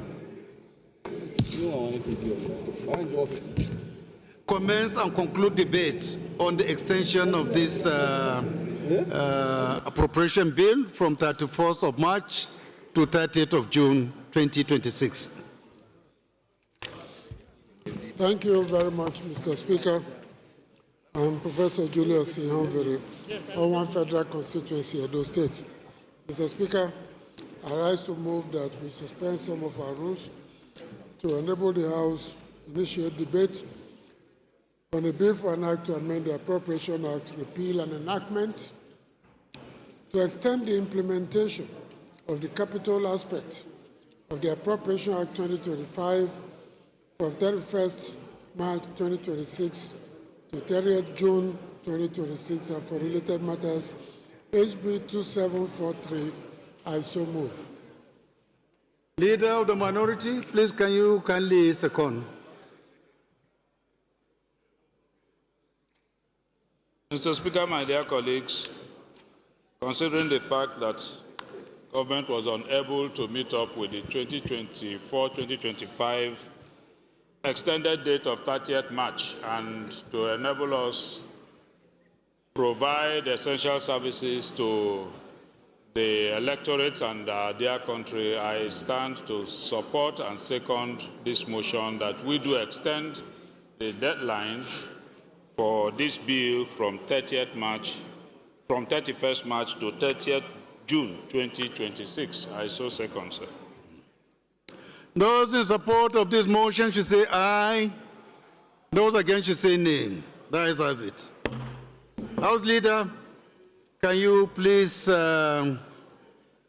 rise and discuss about the substance of the object of this particular extension for members to take note and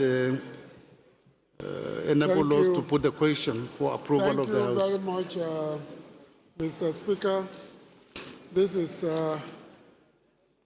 somewhat a bit straightforward, that due to a variety of reasons that we're all familiar with, following several meetings with several departments and ministers and so on, the capital aspect of the Appropriation Act 2025 was not funded, and so implementation could not take place.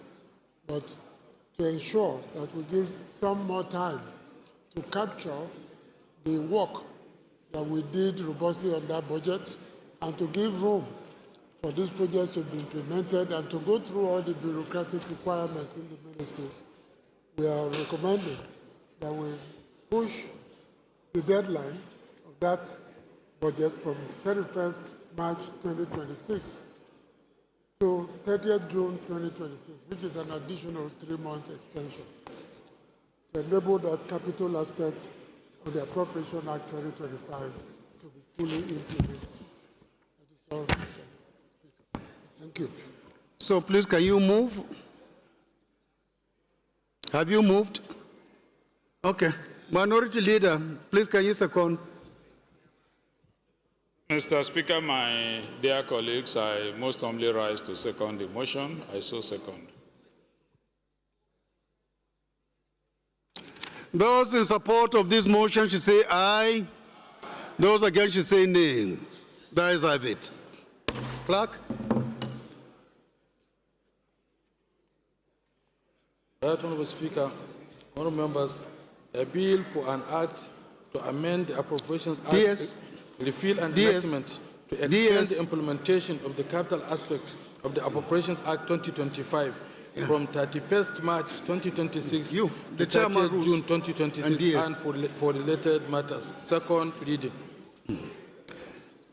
This bill is referred to the Committee on Supply for further legislative action.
Honorable colleagues, the second order of the day is consideration of a bill for an act to amend the 2025 Appropriation Act to further extend the capital components of the Act from 31st May 2026 to 30th June 2026 and for related matters.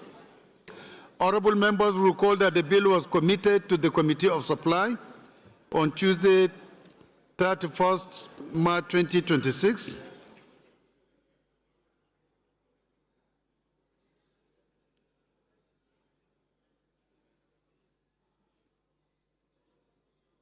The House Leader will move for its consideration.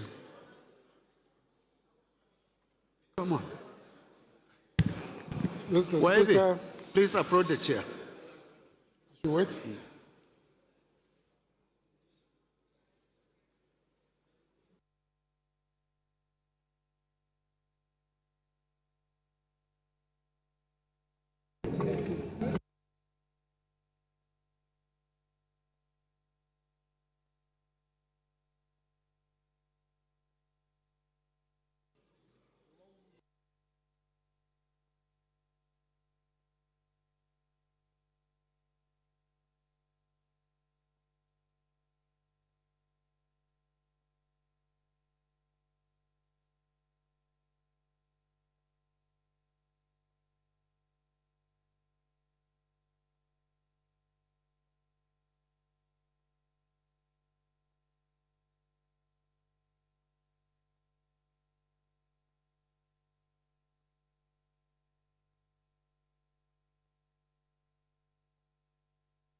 That the Committee of Supply do consider a bill for an act to amend the Appropriation Act, repeal an enactment, to extend the implementation of the capital aspect of the Appropriation Act 2025 from 31st March 2026 to 30th June 2026.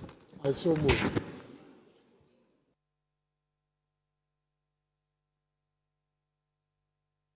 The Leader of the minority, please can you second? My dear colleagues, Mr. Speaker, I rise to second the motion that HB 2743 be considered in the Committee of Supply. I so second. Those in support of this motion should say aye. Those against should say nay. The ayes have it. The third order of the day is consideration of report of the committee. Please, let's be seated, members. Let's be seated, on a bill please. for an act to authorize the issue from the Consolidated Revenue Fund of the Federation, the total sum of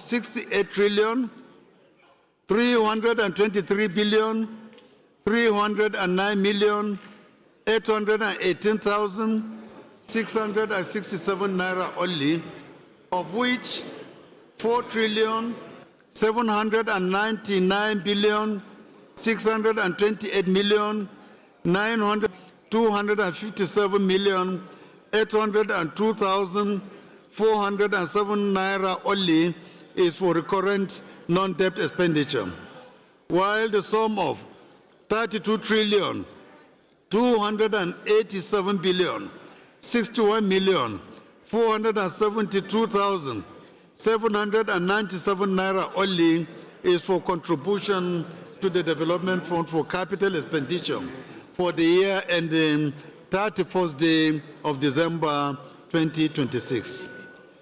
Honorable members will recall that the bill was laid on Tuesday, 31st March 2026. Honorable Abubakar Bichi will move for its consideration. Thank you, Mr. Speaker. My name is Abubakar Bichi, member representing Bichi Federal Constituency. Mr. Speaker, I'm from Kano State. I rise to move that the House do consider the report of the Committee on Appropriations on a bill for an act to authorize the issue from the Consolidated Revenue Funds of the Federation the total sum of 68,303,309,818,667 667 only, of which 4,799,628,911,806 only is for statutory transfers. 15,809,631,657 only is for debt service.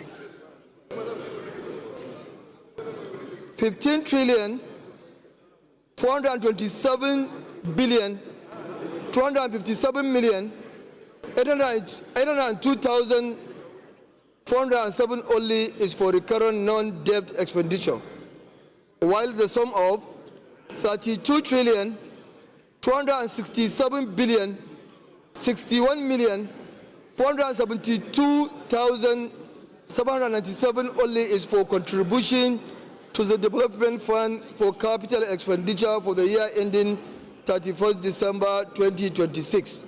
Mr. Speaker, I so move.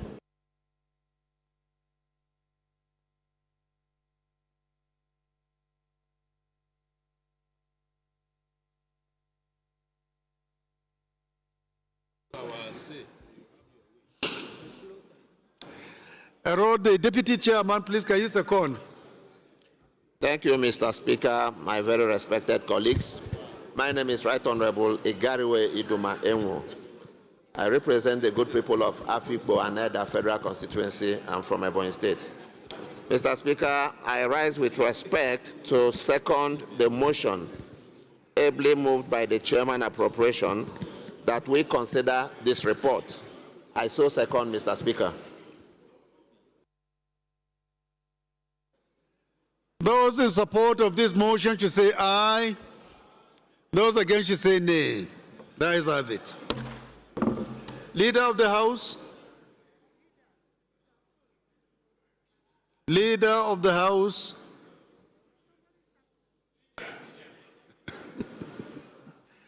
Please, can you move that the House resolve to the Committee of Supply to consider these reports? Emergency. Mr. Speaker, thank you.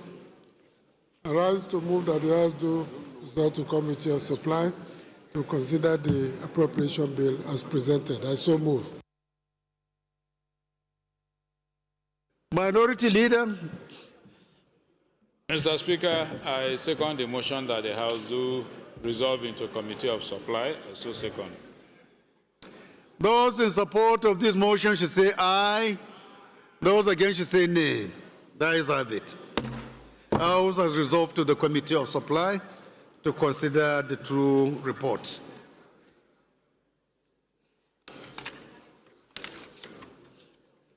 Why did we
Honorable colleagues, order, please. Order. Order, please. Honorable Mascot. Order, please, please.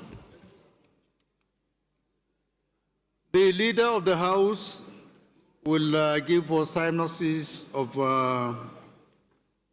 this bill for the amendment of the Appropriation and Repeal and Enactment Act of 2025 for the extension of the budget from 31st March 2026 to 30 June. So, Leader of the House, please can you proceed? Thank you, Mr. Speaker. I spoke to this a bit earlier, that for a variety of reasons and circumstances beyond the control of the operators of the 2025 budget, the capital aspect could not be implemented as intended. This has necessitated the need to extend the lifespan of that budget to give more time to the MDAs so that the budget will be appropriately funded and the implementation process initiated and hopefully concluded in 3 months. So all we're asking for is a 3-month extension to enable it to terminate on the 30th of June, 2026. That is all. Okay. Thank you, House Leader. Honorable colleagues, please refer to the document before you. There is a slight correction concerning the first clause, which is Amendment of Appropriation Act 2025. If you read the sentence, you find that 2024 is mentioned there instead of 2025. Can we please correct that one? Number 1, the Appropriation Act 2024 should be changed to 2025. Yes. Correct. No. Are we together? So please, with your kind permission, let's consider the various clauses under this particular amendment. Clause 1, carried. Clause 2, Clause 3, explanatory memorandum. Thank you very much.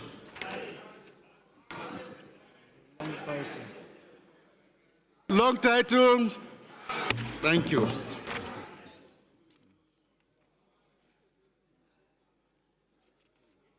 So are we taking the order?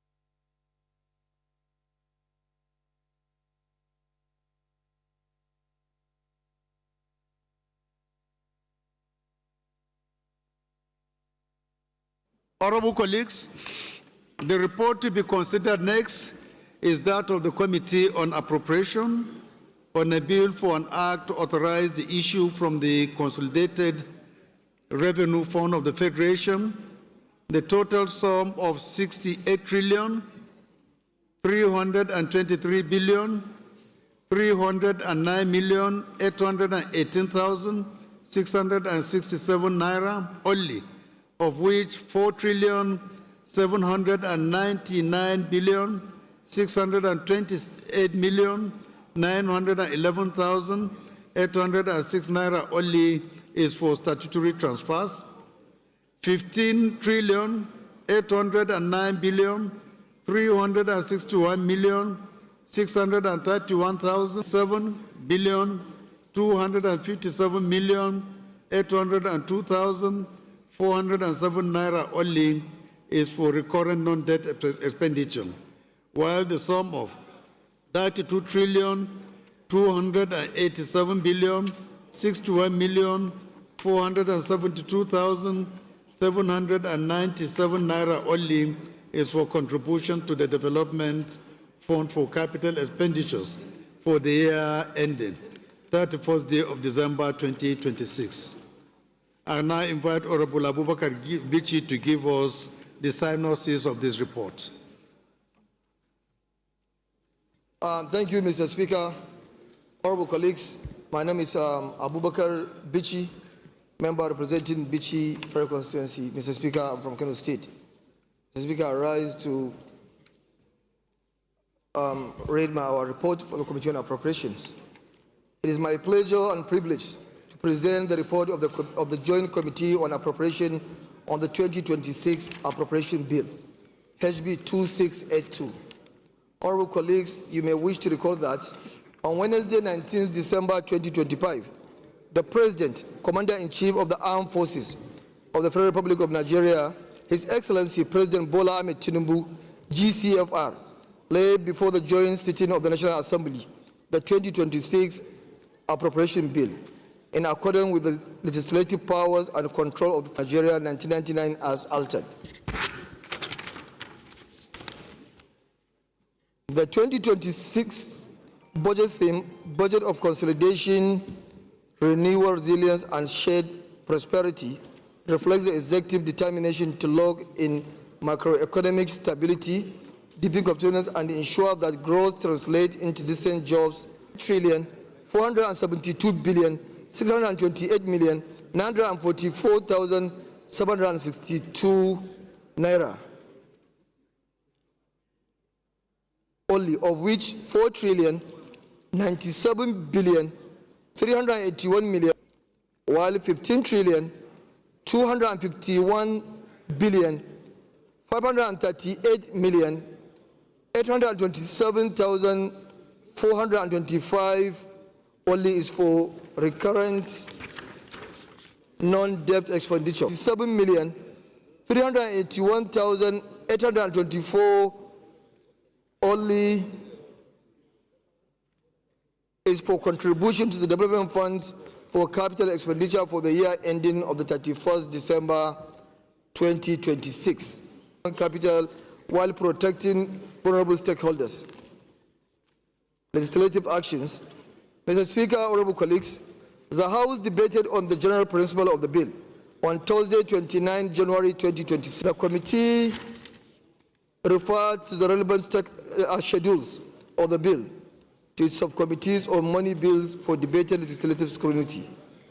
In furtherance for this assignment, the committee held a meeting with the economic team of Mr. President, led by the Honorable Minister of Finance and Coordinating Minister of the Economy, the Honorable Minister of Budget and Economic Planning, the Accountant General of the Federation, the Director General of the Budget Office of the Federation, to ensure chairmen of subcommittees on Friday, 30th January 2026, during which they were briefed on the approved timetable and procedural guidelines necessary to ensure the timely and efficient compliance of legislative process. Mr. Speaker, honorable colleagues, during the consideration of the bill by the Joint Committee on Appropriation, a communication was received from Mr. President proposing adjustment to the 2026 budget. The proposed adjustments were intended to regularize outstanding legacy capital commitments carried over from previous appropriation cycles, thereby ensuring that the 2026 fiscal program is not unduly burdened by unresolved obligations considered critical to national development and governance, preserve macro feasibility stability.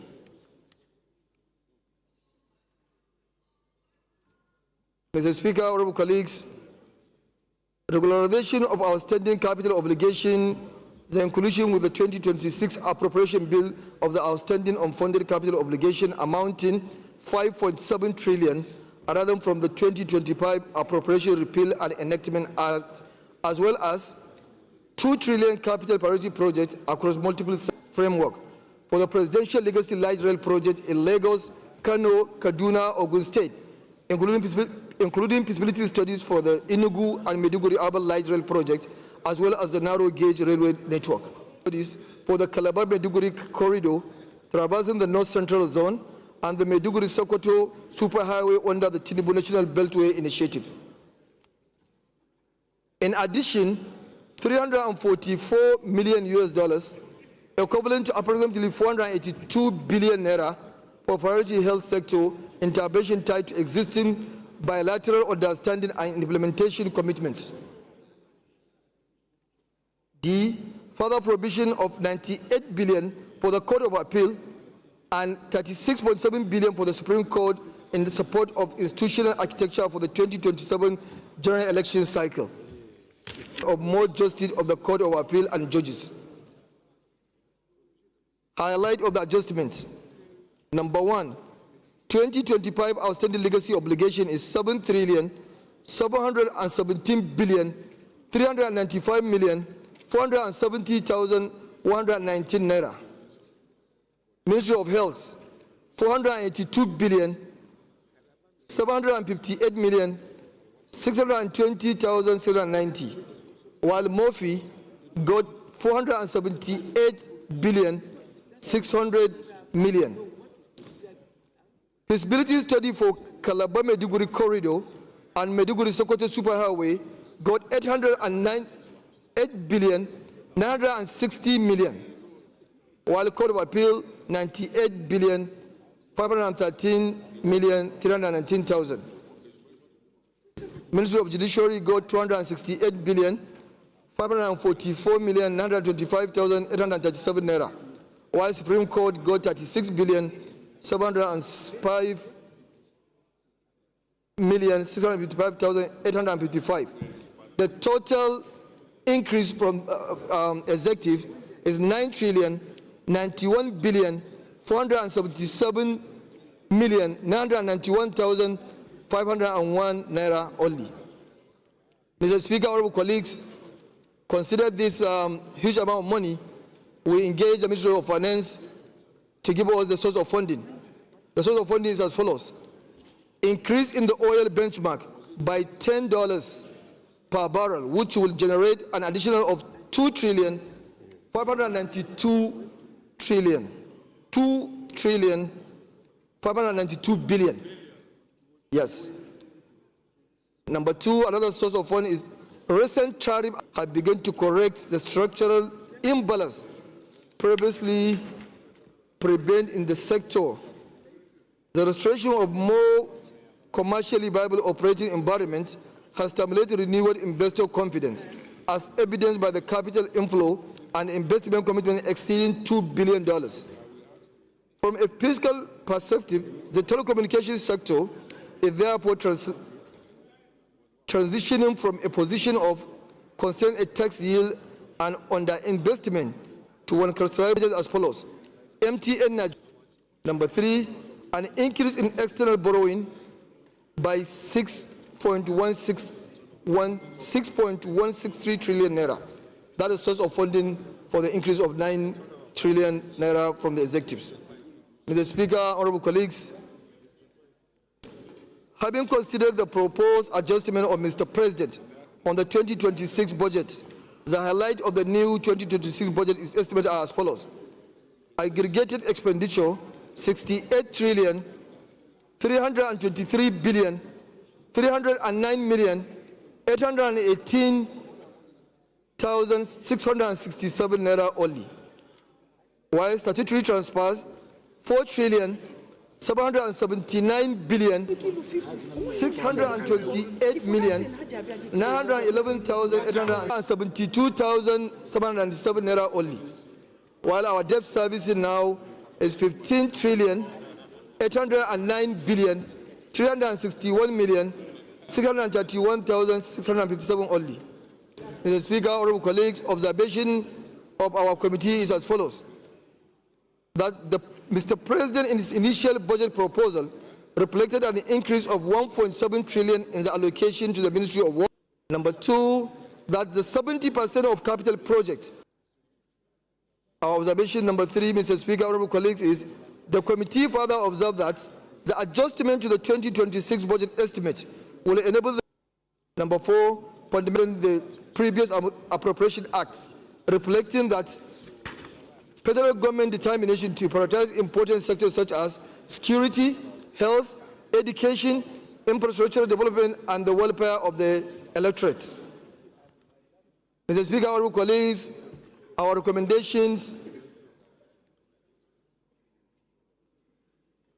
After due consideration of the detailed provision of the bill and having worked harmoniously with the Senate Committee on Appropriation on the proposed adjustments, the committee do here recommended the House do consider and approve a bill for an act to authorize the issue from the Consolidated Revenue Fund of the Federation the total sum of 68,323,309,818,667 naira only, of which 4,799,628,911,806 only is for statutory transfers, while 15,809,631,657 naira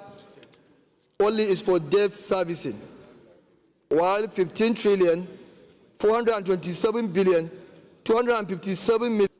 while the sum of 32,287,472,797 only is for contribution to the Development Fund for capital expenditure for the year ending on the 31st day of December 2026, with accompanying schedule and detail. Number 2, the bureaucratic bottlenecks that led the challenge of late releases of funds in 2025 should be addressed holistically to achieve the theme of the 2026 appropriation bill from the budget to impact. Our recommendation number 3, Mr. Speaker, honorable colleague, is to deliberate effort must be made in 2026 by the House of Reps in collaboration with the executive to implement 2026 appropriation holistically and the capital component of the Appropriation Repeal Enactment Act of the 2025 extended to the 30th June 2026.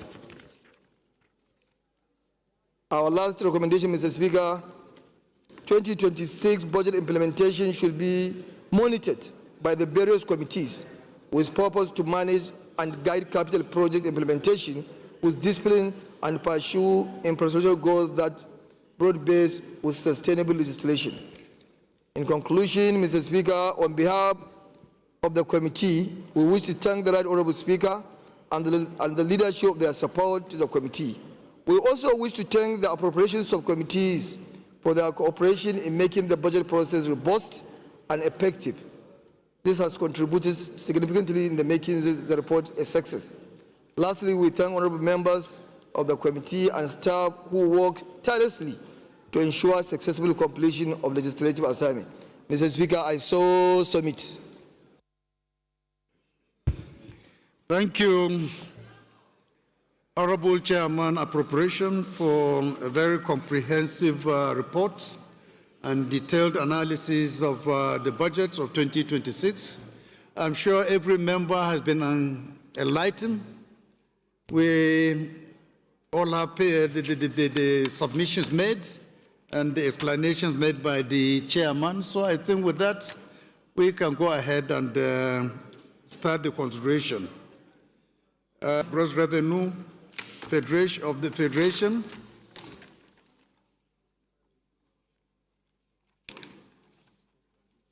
Under it, we have federal government share of main pool, carried. Federal government share of VAT pool, carried. Federal government share of stamp duty, carried. Total share of federation revenues, carried. Political Fund Statutory Stabilization and Development of Natural Resources, carried. Federal government share of net federation revenues, starting with federal government share of main pool, federal government share of VAT pool, federal government share of EMTL carried, total share of federation revenues, Part D, independent revenues, tax revenues, non-tax revenues, operating surplus, total independent revenue, Part E, other dividends. We have NLNG carried, Bank of Industry, Bank of Agriculture, Galaxy Backbone, total dividends, aids and grants. We have foreign aid grants as for grant in cash carried, total aids and grants carried, special levies and account transfers to CRF and CDF. We have special levies and accounts carried. We have total special levies and accounts carried. We come to government-owned enterprises, Part H. We have government-owned enterprises totaling 10.2 trillion carried. GOE's operating surplus, 80% of which is captured in independent revenue carried. Total GOE's revenue net of operating surplus carried. Part 1, development levy carried. Signature bonus carried. Domestic recoveries carried. Share of oil price royalty carried. Then we go to Part J, statutory transfers. National Judicial Council, Niger Delta Commission, Southeast Development Commission, Southwest Development Commission, South-South Development Commission, North Central Development Commission, Universal Basic Education, National Assembly, Public Complaints Commission, Independent National Electoral Commission, Northeast Development Commission, Basic Healthcare Provision Fund carried, National Agency for Science and Tech. Total statutory transfers. Northwest. Okay, I didn't call Northwest. Northwest Development Commission carried. We go to Part K, debt service. We have domestic debts, including ways and means carried.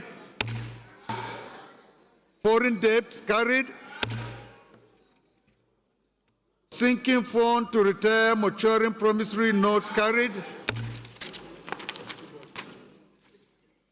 Total debt service carried. Part L, that is recurrent non-debt expenditure, and starting with presidency carried, Ministry of Defense carried, Ministry of Foreign Affairs carried, Ministry of Federal Ministry of Information carried, Ministry of Art and Culture carried, Federal Ministry of Tourism carried, Ministry of Interior carried, Office of the Head of Civil Service carried, Auditor General of the Federation carried, Ministry of Police Affairs carried, Federal Ministry of Communication carried, National Security Advisors Office carried, Infrastructure Concession Regulatory Commission carried, Secretary to the Government of the Federation carried, Federal Ministry of Special Duties and Intergovernmental Affairs carried, Federal Ministry of Livestock carried, Federal Ministry of Agriculture and Food Security carried, Federal Ministry of Finance carried, Federal Ministry of Budget and Economic Planning, carried. Federal Ministry of Industry, Trade and Investment, carried. Federal Ministry of Labor and Employment, carried. Federal Ministry of Innovation, Science and Technology, carried. Federal Ministry of Transportation, carried. Federal Ministry of Marine and Blue Economy, carried. Federal Ministry of Aviation and Aerospace, carried. Federal Ministry of Power, carried. Federal Ministry of Petroleum Resources, carried. Federal Ministry of Steel Development, carried. Federal Ministry of Solid Minerals, carried. Federal Ministry of Works, carried. Federal Ministry of Housing and Urban Development, carried. National Salaries, Incomes and Wages Commission, carried. Fiscal Responsibility Commission, carried. Federal Ministry of Water Resources, carried. Federal Ministry of Justice, carried. Independent Corrupt Practices and Related Offenses, carried. Federal Capital Territory Administration, carried. Federal Ministry of Niger Delta Development, carried. Federal Ministry of Youth, carried. National Sports Commission, carried. Federal Ministry of Women Affairs, carried. Federal Ministry of Education, carried. Federal Ministry of Health, carried. Federal Ministry of Environment, carried. National Population Commission, carried. Ministry of Humanitarian Affairs and Poverty Alleviation, carried. Subtotal Executive, carried. Federal Executive Bodies, Code of Conduct Bureau, carried. Code of Conduct Tribunal, carried. Federal Character Commission, carried. Federal Civil Service Commission, carried. Police Service Commission, carried. Point of Revenue Mobilization, Allocation and Fiscal Commission, carried. Point of order, Mr. Speaker. Federal Executive Bodies, carried. Point of order, sir. Overruled. Yes. Continue, Speaker. What's your point of order? Thank you. Thank you. Thank you, the Right Honourable Speaker. I think in the area of carrying, we have made a mistake. There is no longer the Ministry of Niger Delta Development, and we have already carried that in error. We have already carried that in error, sir.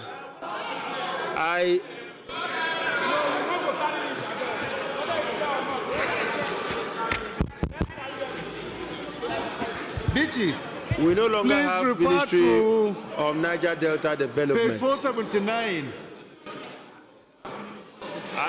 We have Ministry of Regional Development. You reflected Federal Ministry of Niger Delta instead of Federal Ministry of Regional Development. We need to amend that. The ministry, we use the old name of the ministry instead of the new one. So please, Secretariat, can you please take note of that and correct accordingly? Thank you. Okay. Pension, gratuities, and benefit total allocation carried. Office of the Head of Civil Service carried. Gratuities carried. Pensions carried. Pension running costs carried. Pension increment arrears 2024 carried. Military pensions. Unfunded liabilities carried. Military pensions and gratuities. Pensions and gratuities carried. Expected retirees carried. Death benefits carried. Administrative charges carried. Pension running costs carried. Medical retirees carried. Arrears of gratuities January 2019 to December 2021 carried. Arrears of pension January 2019 to December 2021 carried. Arrears of death benefits January 2019 to December 2021 carried. Now we come to NHIS military retirees. Military retirees including arrears carried. DIA civilian staff pension and gratuities. Pension carried. Gratuity carried. Administrative charges carried. We come to Department of State Security. Pensions carried. Pension running costs carried.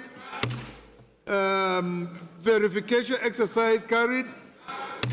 We come to NIA. Pensions dependent benefits carried. Pension running costs carried. Gratuity long service severance package carried. Pension transitional arrangement directorate. Pension gratuity, pension carried. Pension running costs carried. We come to Customs, Immigrations and Prisons Pensions Office. Pensions carried. Pension running costs carried. Gratuities and death benefits carried. Pensions for retired CGs and TCGs carried. Now we come to universities pension, including arrears. Pensions carried.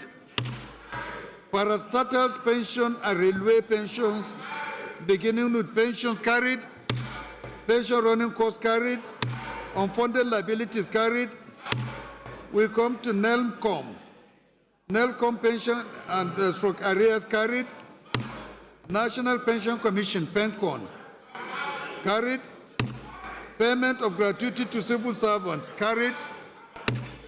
Payment into redemption fund, carried. Pension protection fund, carried. Pension increase due to 2024 consequential adjustment, carried. 2.5% shortfall for employer pension contribution for omitted tertiary institutions, carried. Benefits of retired professors, including shortfalls, carried. Severance benefits to retired heads of government agencies and parastatals, carried. Entitlements of former presidents, heads of states and vice presidents, carried. Outstanding powers plus administration, carried. Insurance of FGN sensitive assets, carried. Payment for promotion and salary arrears, carried. Arrears due to minimum wage related adjustment, carried. Military operations, carried. Settlement of MDS electricity bill debt, carried. IPPS capturing and monitoring, carried. Margin for increases in cost and recurrent adjustment costs, carried. Presidential amnesty program, reintegration of transformed ex-militants, carried. Service-wide training of budget planning officers on give mixed budget preparation system, BPS, as well as monitoring and evaluation of all projects nationwide, carried.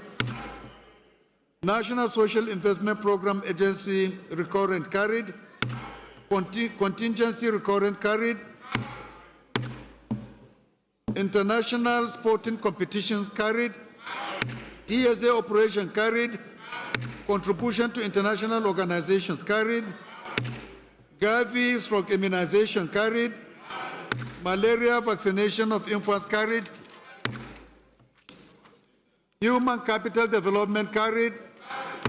Program secretariat, carried.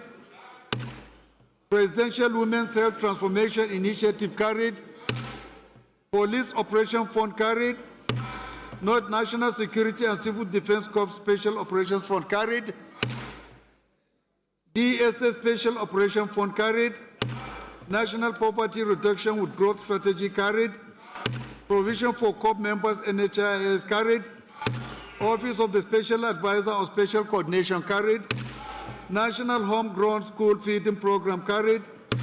New MDS takeoff grants, recurrent, 15 number, most in health and education sector, carried. Presidential Revenue Monitoring and Reconciliation Committee, carried. Electoral adjudication and post-election provision, carried. We go through Part M. Total recurrent non-debt, carried. Total CRF charges, carried. Now we go to Part M, capital expenditure. Presidency, carried. Ministry of Foreign Affairs, carried. Information, carried. Art and Culture, carried. Tourism, carried. Interior, carried. Civil Service, carried. Ministry of Police Affairs, carried. Communication, carried. NSA, carried. Infrastructure, carried. SGF, carried. Federal Ministry of Special Duties, carried. Ministry of Livestock carried. Ministry of Agriculture carried. Finance carried. Budget carried. Industry Trade carried. Labor and Employment carried. Innovation, Science and Technology carried. Transportation and Blue Economy carried. Aviation and Aerospace carried. Power carried. Petroleum Resources carried. Steel Development carried. Solid Minerals carried. Works carried. Housing and Urban Development carried. Salaries and Incomes and Wages Commission carried. Federal Ministry of Niger Delta Development. Please let's take note of it. It's supposed to be Federal Ministry of Regional Development. Carried. Federal Ministry of Youth carried. National Sports Commission Headquarters carried. Women Affairs carried. Education carried. Health and Social Welfare carried. Environment carried. National Population Commission carried.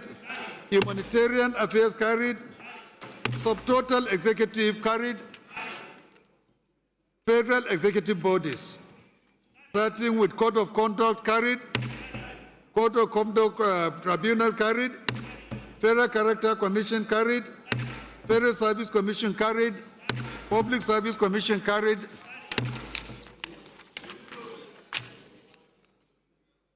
Revenue Mobilization and Allocation and Fiscal Commission carried. Subtotal for federal executive bodies carried. Government-owned enterprises capital carried. The schedules are also supposed to be called. Let's all the schedules beginning with 230 to 231, 232, 233, 235 carried. 236 to 240 carried. 241 to 245 carried. 246 to 250 carried. 251 to 255 carried. 256 to 230 to 260 carried. 275 carried. 276 to 283 carried. 284 to 291 carried. Total cash supplementation carried. Total capital expenditure carried. Aggregate expenditure carried. Thank you. Issues and appropriation of 68 trillion, 303 billion, 309 million, 18,667 from the Consolidated Revenue Fund for 2026. The Accountant General of the Federation shall, when authorized to do so by warrant, signed by the Minister charged with responsibility for finance, pay out 2026 the sum specified by the warrants, not exceeding in the aggregate the sum of 68 trillion, 303 billion, 309 million, 818,607 naira only for the year ending on the 31st day of December 2026. Carried. First schedule, the amount mentioned in subsection 1 of this section shall be appropriated to heads of expenditure as indicated in the schedule of this bill. Carried. No part of the amount aforesaid shall be released from the Consolidated Revenue Fund of the Federation after the end of the year mentioned in subsection 1 of this section. Carried. 2. Release of funds from the Consolidated Revenue Funds. All amounts appropriated under this bill shall be released from the Consolidated Revenue Fund of the Federation only for the purpose specified in this schedule intended to be undertaken under this bill cannot be completed without virement. Such virement shall not be effected with the prior approval, shall only be affected with the prior approval of the National Assembly. Carried. Corrigendum. any error in the schedule to this bill that may hinder the implementation of projects and programs in ministries, departments, and agencies may be corrected through a corrigendum issued to agencies. Carried. Excess revenue. The Accountant General of the Federation shall immediately, upon the coming into force of this bill, maintain a separate record for the documentation of revenue accruing to the Consolidated Revenue Fund in excess of oil price benchmark adopted in this budget. Carried. Such revenues as specified in subsection 1 of this section refers to revenues accruing from sales of the approved benchmark, price per barrel, the petroleum profit tax, a royalty on oil and gas. Carried. Authorization. No funds shall be paid out of the monies arising from the record specified in section 5, subsection 1, except by an act stroke approval of the National Assembly. Carried. The Accountant General of the Federation shall forward to the National Assembly full details of funds released to the government agencies immediately such funds are released. Carried. Information on fund releases. The Minister of Finance shall ensure that funds appropriated under this act are released to the appropriate agencies and or organs of government as and when due, provided that no funds for any quarter of the fiscal year shall be deferred without prior waiver from the National Assembly. Carried. Due process certification. The Department of Government charged with the responsibility of certifying that due processes have been complied with in the processing of implementation of projects shall ensure that all processes of approvals are completed within the specified period as provided for in the Public Procurement Act. Carried. Information on internally generated revenue, domestic and foreign assistance.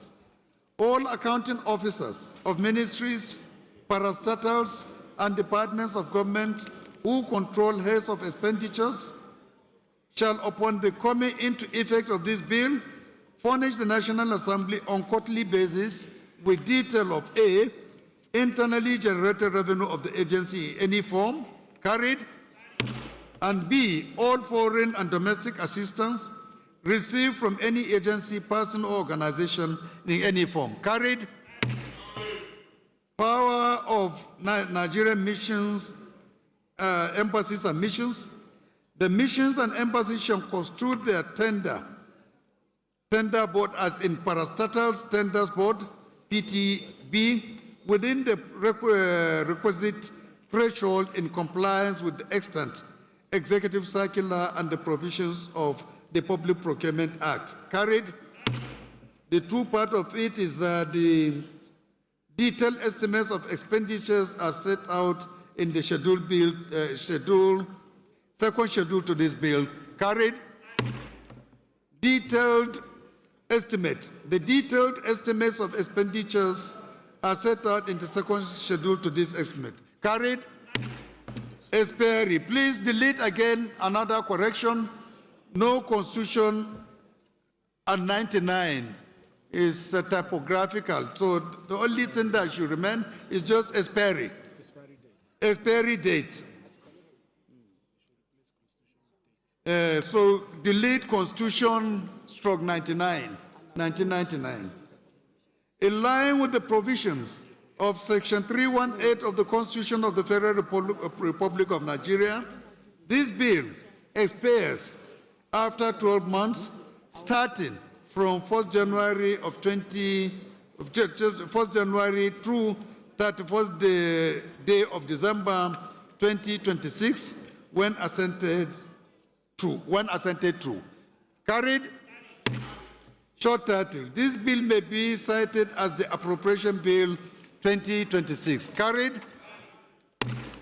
Thank you very much. Thank you. God bless you all. Mr. Speaker, sir. Mr. Speaker, Mr. Speaker, observation. What's the observation? Number 10B and 11, the detailed estimates. I think they are the same. What? There's a repetition there. 10-2. The detailed estimates of expenditure are set out in the second schedule to this bill, and it was repeated on number 11 again. Number 10, 2, and 11, they are the same. That's just the observation. They can remove one of them. Number 10 and 11? No, this one, number 10, 2, is referring to missions, embassies and missions only. You understand? It has no relationship with the other one is for others. Okay? Okay. Thank you. Leader of the House, please can you move for the House to revert back to plenary? Thank you very much. Honorable House, are we also carrying the minority leader? Mr. Carried? So, thank you. God bless you. After that marathon consideration of the 2026 budget, I rise to move that the House do revert to plenary and for a report to the plenary. I so move. Leader of the minority, please can you second? Your Excellency, you can't carry the ground. He has been carried already, so carry this one again.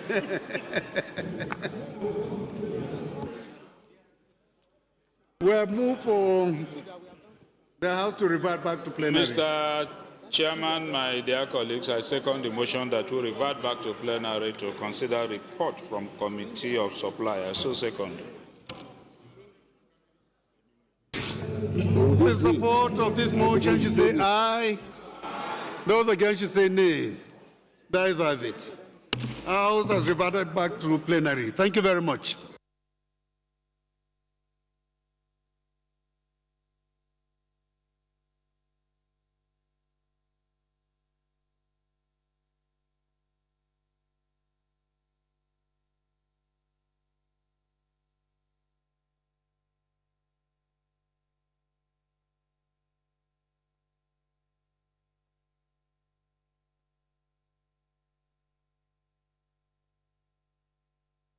Mr. Speaker, executive session after the plenary. Executive session after the plenary. Very important executive session. Yes, Mr. Speaker.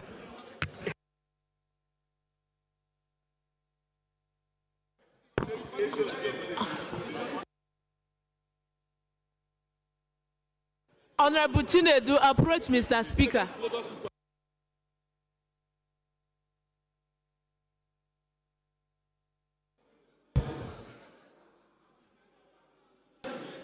For an act to amend the Appropriation Act, repeal an enactment to extend the implementation of the capital aspects of the Appropriation Act 2025 from 31st March 2026 to 30 June 2026 and for related matters.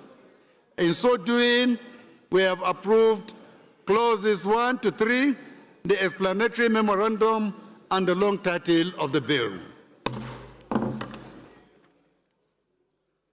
Honorable colleagues, the House and Committee of Supply considered the report of the Committee on Appropriation on a bill for an act to authorize the issue from the Consolidated Revenue Fund of the Federation the total sum of 68 trillion 303 billion 309 million 818,667 naira only,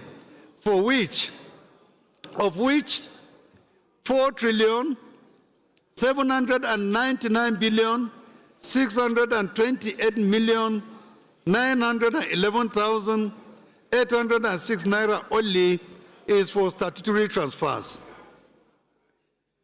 15 trillion 809 billion 361 million 631,657 naira only is for debt service. 15 trillion 427 billion 257 million 802,407 naira only is for recurrent non-debt expenditure, while the sum of 32 trillion 267 billion 61 million 472,797 naira only is for contribution to the development fund for capital expenditure for the year ending 31st December 2026, and in so doing, approved clauses 1 to 13, the schedules and the long titles of the bill.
And debt management, standing in the name of Honorable Abubakar Hassan Nalaraba.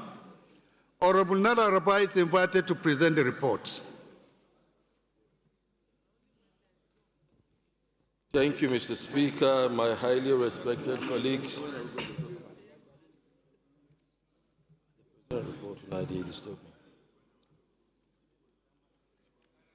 Mr. Speaker,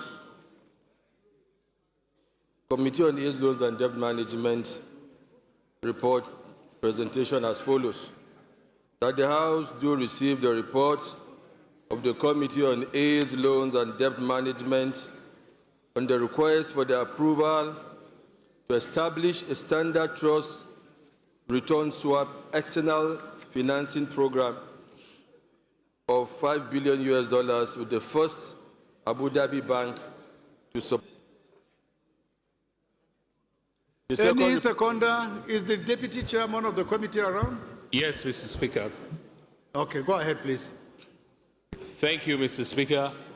Distinguished honorable colleagues, my name is Architect Lanre Okola. I represent Surulere 2 Federal Constituency. I'm from Lagos State. I hereby support the reports ably laid by my chairman. I so second. Thank you. Those in support of this motion should say aye. Those against should say nay. The ayes have it. Honorable Nalaraba, please. UK Export Finance. Covered loan facility arranged by Citibank and for the rehabilitation of port project, Lagos Port Complex and Tinkan Island Port Complex. I so present, Mr. Speaker.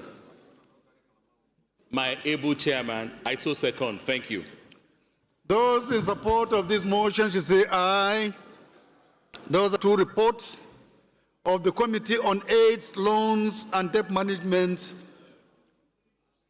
Honorable Abubakar Hassan Nalaraba will move for their consideration. Total return swap external financing program of $5 billion with the First Abu Dhabi Bank to support the federal nations therein.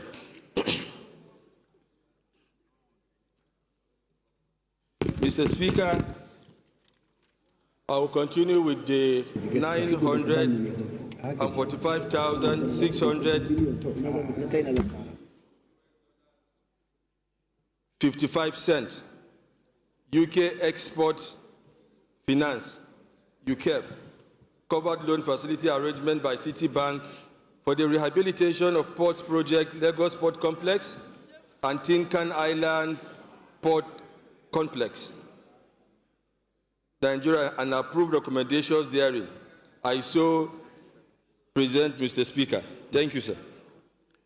The Deputy Chair, please can you second? Thank you, Mr. Speaker. My name remains Honorable Larry Okola. I represent Surulere 2 Federal Constituency. I'm from Lagos State.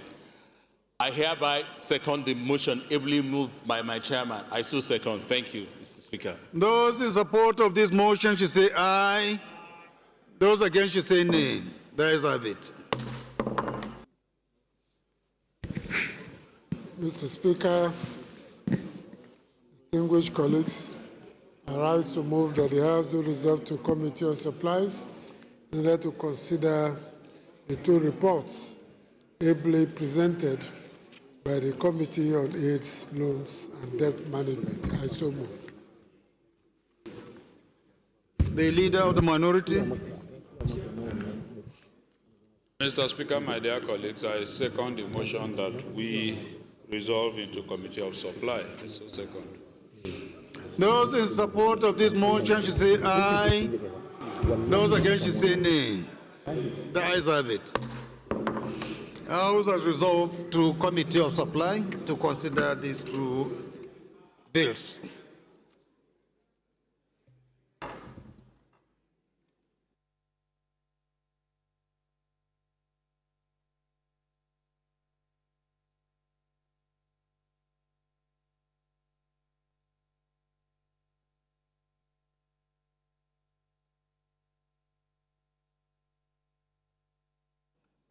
Honorable colleagues, the first report to be considered is from the Committee on AIDS and Loans and Debt Management on the request for approval to establish a structured total.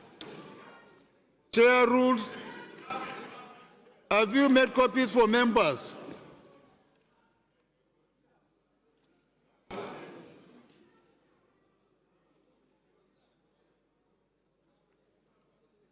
Okay.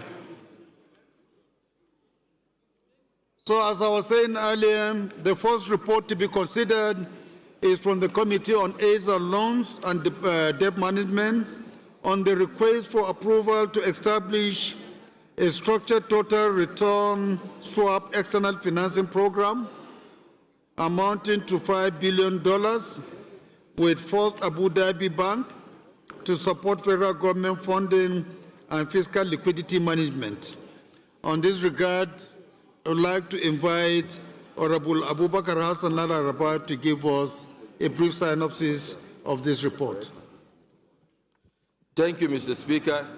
Abubakar Hassan Laraba, OON, Sedokin Lafia. I represent the good people of Awedo Makana Federal Constituency from Nasarawa State.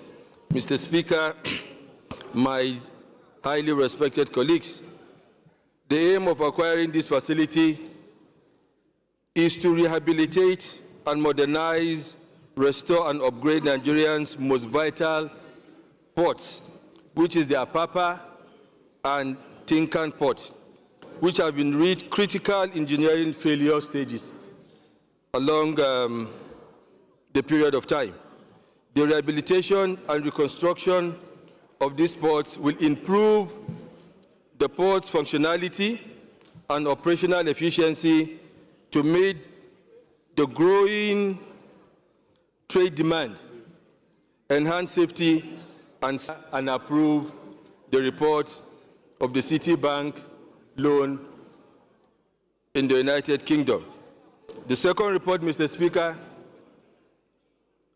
the Abu Dhabi Bank loan facility, liquidity management. This facility is covered by the rules and regulations of external swap derivatives. This facility is classified as a credit derivative and serves as a form of synthetic for the interests of the nation and Nigerians as a whole. Thank you, Mr. Speaker, and thank you, my dear colleagues. Thank you, Chair.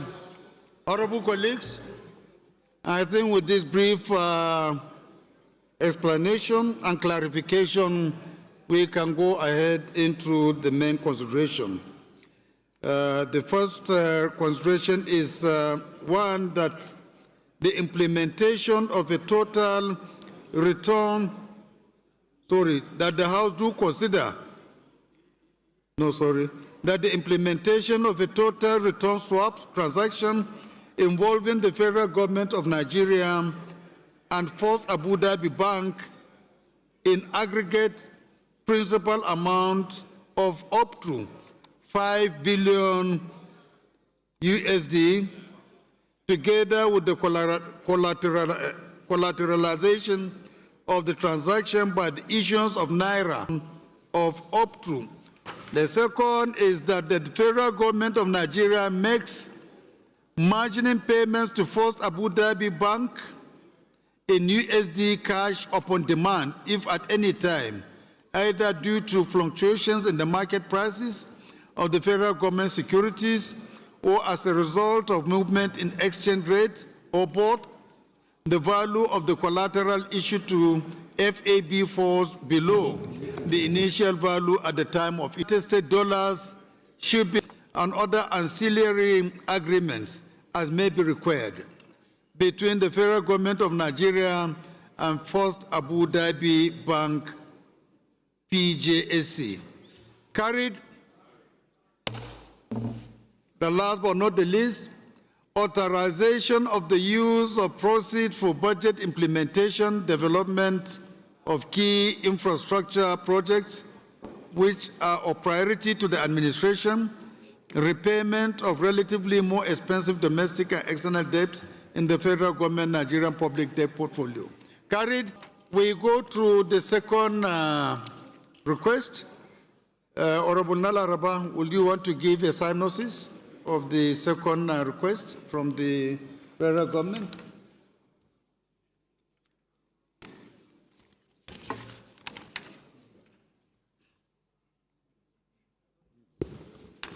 Thank you, Mr. Speaker. Though I have done the both synopsis, but let me quickly go through it again, recap. Mr. Speaker, my honorable, highly respected colleagues, the aim of acquiring this facility with the City Port, Nigeria's most vital port, which is the Apapa. Construction of this port will improve the port's functionality and operational efficiency to meet growing trade demands, enhance safety and standards, and align with port facility with global best practices. I seek the cooperation of the House to consider and approve this report for the interests of Nigerians and the nation in general. Thank you, Mr. Speaker, and thank you, my highly respected colleagues. Number one is the request for approval of $1,945,693.55 UK Export Finance covered loan facility arranged by Citibank for the rehabilitation of ports projects, Lagos Complex, Lagos Port Complex, and Tinkan Island Port Complex, Nigeria. Carried. Thank you very much. I think we have come to the end of these considerations. The Leader of the House, can you move for us to revert back to plenary? With our pleasure. Mr. Speaker, I rise to move that the House do resort to plenary for a report be made to the House. I so move. The Leader of the Minority, please can you second? Mr. Speaker, I second the motion that we revert back to plenary. And we want to add that we have an executive session thereafter, sir. Thank you. Those in support of this motion should say aye. Those against should say nay. The ayes have it. House has referred back to plenary. Thank you very much.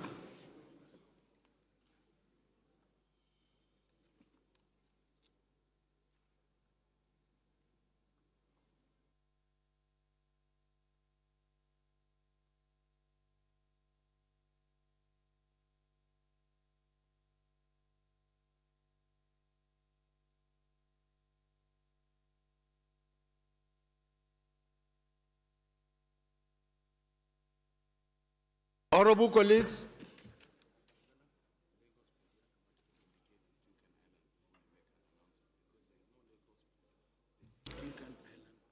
Okay. I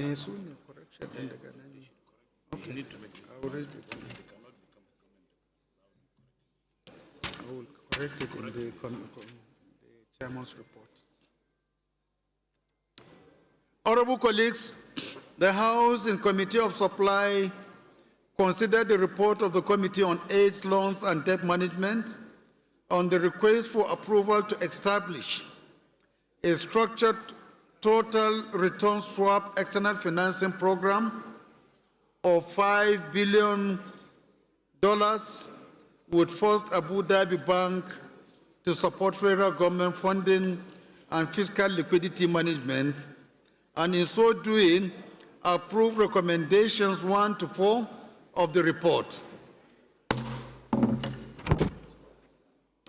Honorable colleagues, the House in Committee of Supply considered the report of the Committee on AIDS, Loans and Debt Management on the request for approval of $1,945,693.55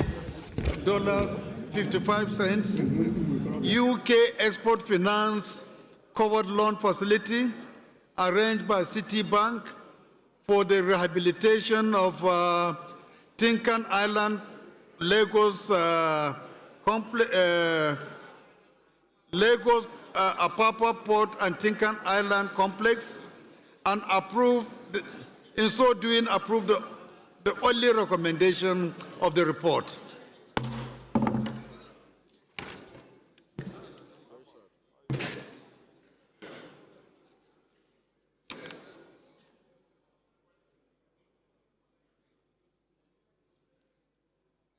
The Leader of the House, can you please kindly move for the House to adopt the 4 reports?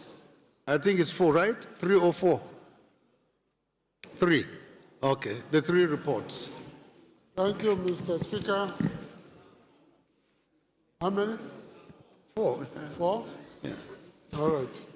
I rise to move that the House do adopt the 4 reports presented from the committees of supply as working documents in this House. I so move. The Leader of the Minority. Mr. Chairman, my dear colleagues, I second the motion that we do adopt all the reports. I so second. Those in support of this motion should say aye. Those against should say nay. The ayes have it. Clerk.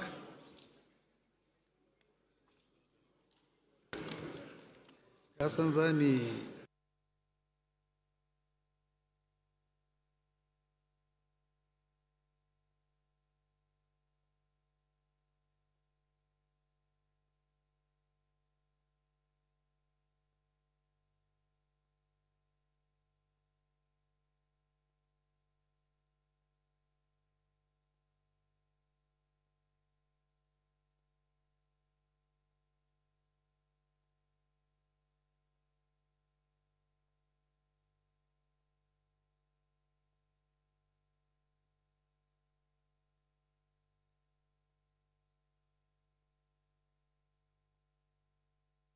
Leader of the House, please can you rise and move for suspension of our extant rules to do a 3rd reading of all the 4 bills.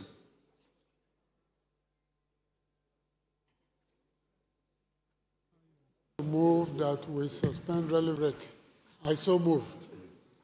The Leader of the Minority. My dear colleagues, Mr. Speaker, I second the motion that we do suspend relevant sections of our rules to take the third reading of the bills today. I so second. Those in support of this motion should say aye. Those against should say nay. The ayes have it.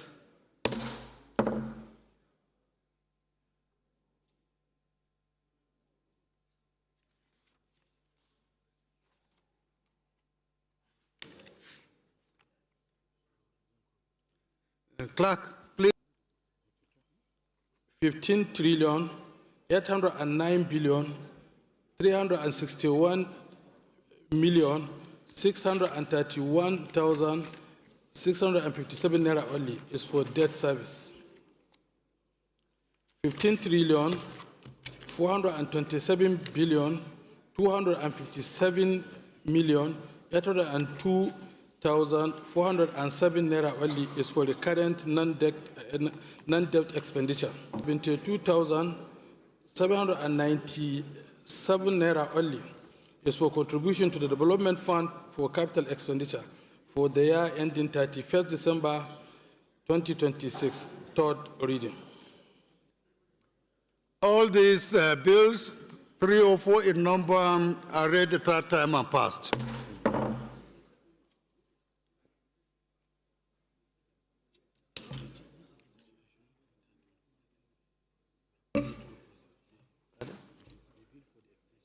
They said, yeah, it is okay.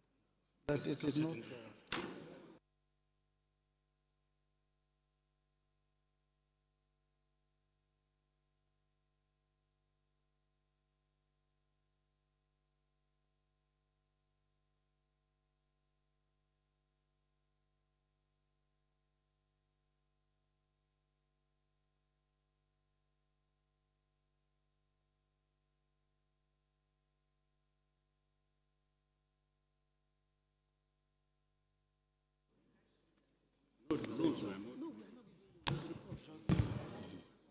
Right from the Speaker, honourable members, a bill for an act to amend the Appropriation Act, repeal and enactment to extend the implementation of the capital aspect of the Appropriations Act 2025 from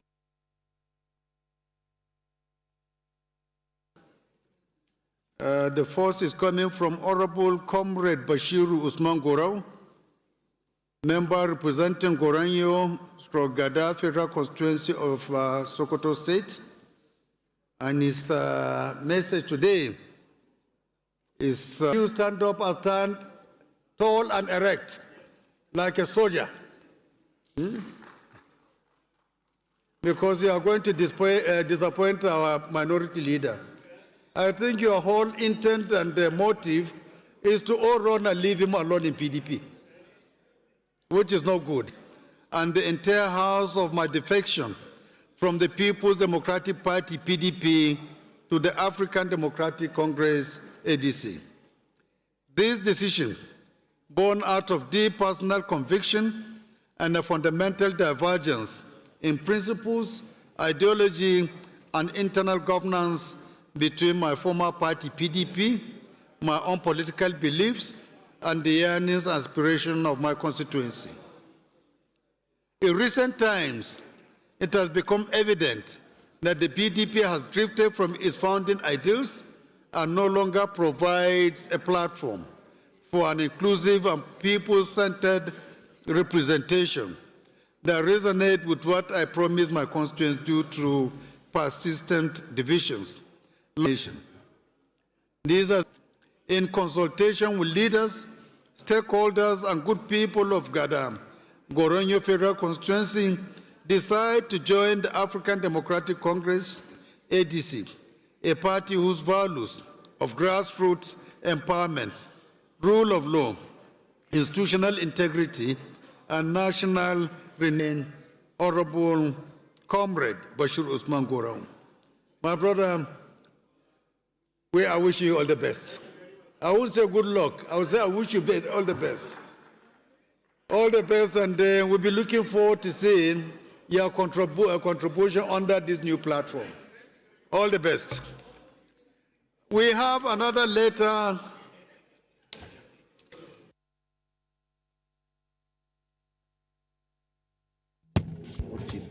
Yes. At the same moment, not this one, send the other document, send. Say, okay, look at your this thing. At the end, nothing happened.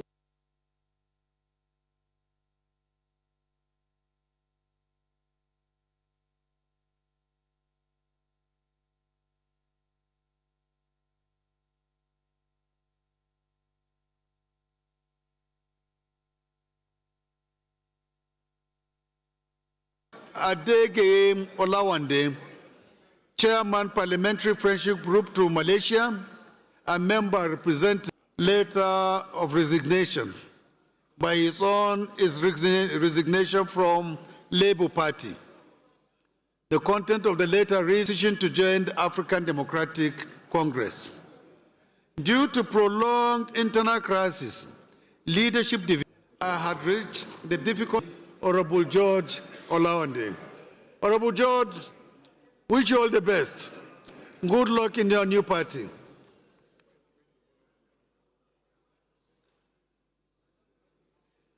The last but not the least is a letter from Honorable Sani Yakubu Noma, member representing Argungu. This is what he has for you.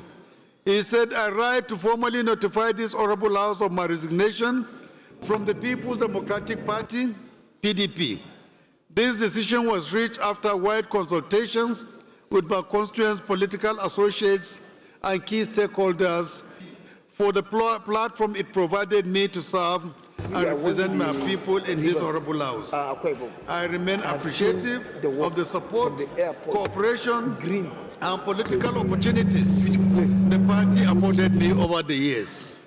However, developments within the party have created deep divisions and uncertainties that have made it increasingly difficult to effectively pursue the collective aspiration of my constituents under its platform.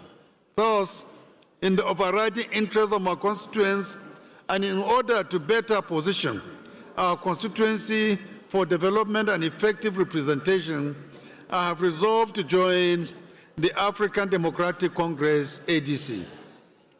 This decision is guided by my commitment to support the renewed hope agenda of His Excellency, President Bola Ahmed Tinubu, whose leadership continues to chart a path towards national economic recovery. Menoma, Honorable Menoma, your letter is contradictory. Yeah, so I don't know whether he made a mistake of ADC because he's saying that his decision is guided by the renewed hope agenda of Mr. President. So I don't know whether I'm reading the wrong party. Is he around? So it's ADC. The party he mentioned is ADC. But still appreciating Mr. President, so he's not going to have any presidential candidate. No problem. You're sure? ADC.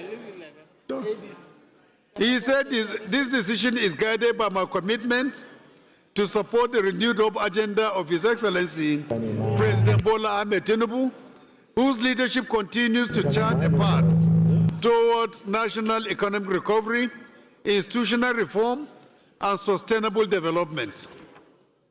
Equally,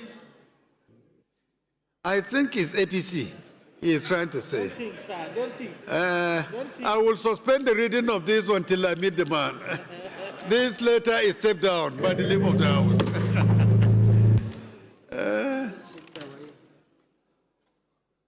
Again, a reminder with respect of the earlier announcement made concerning a joint valedictory session in honor of late Senator Barry Mpigi on 9th April to adopt the votes and proceedings of today's proceedings.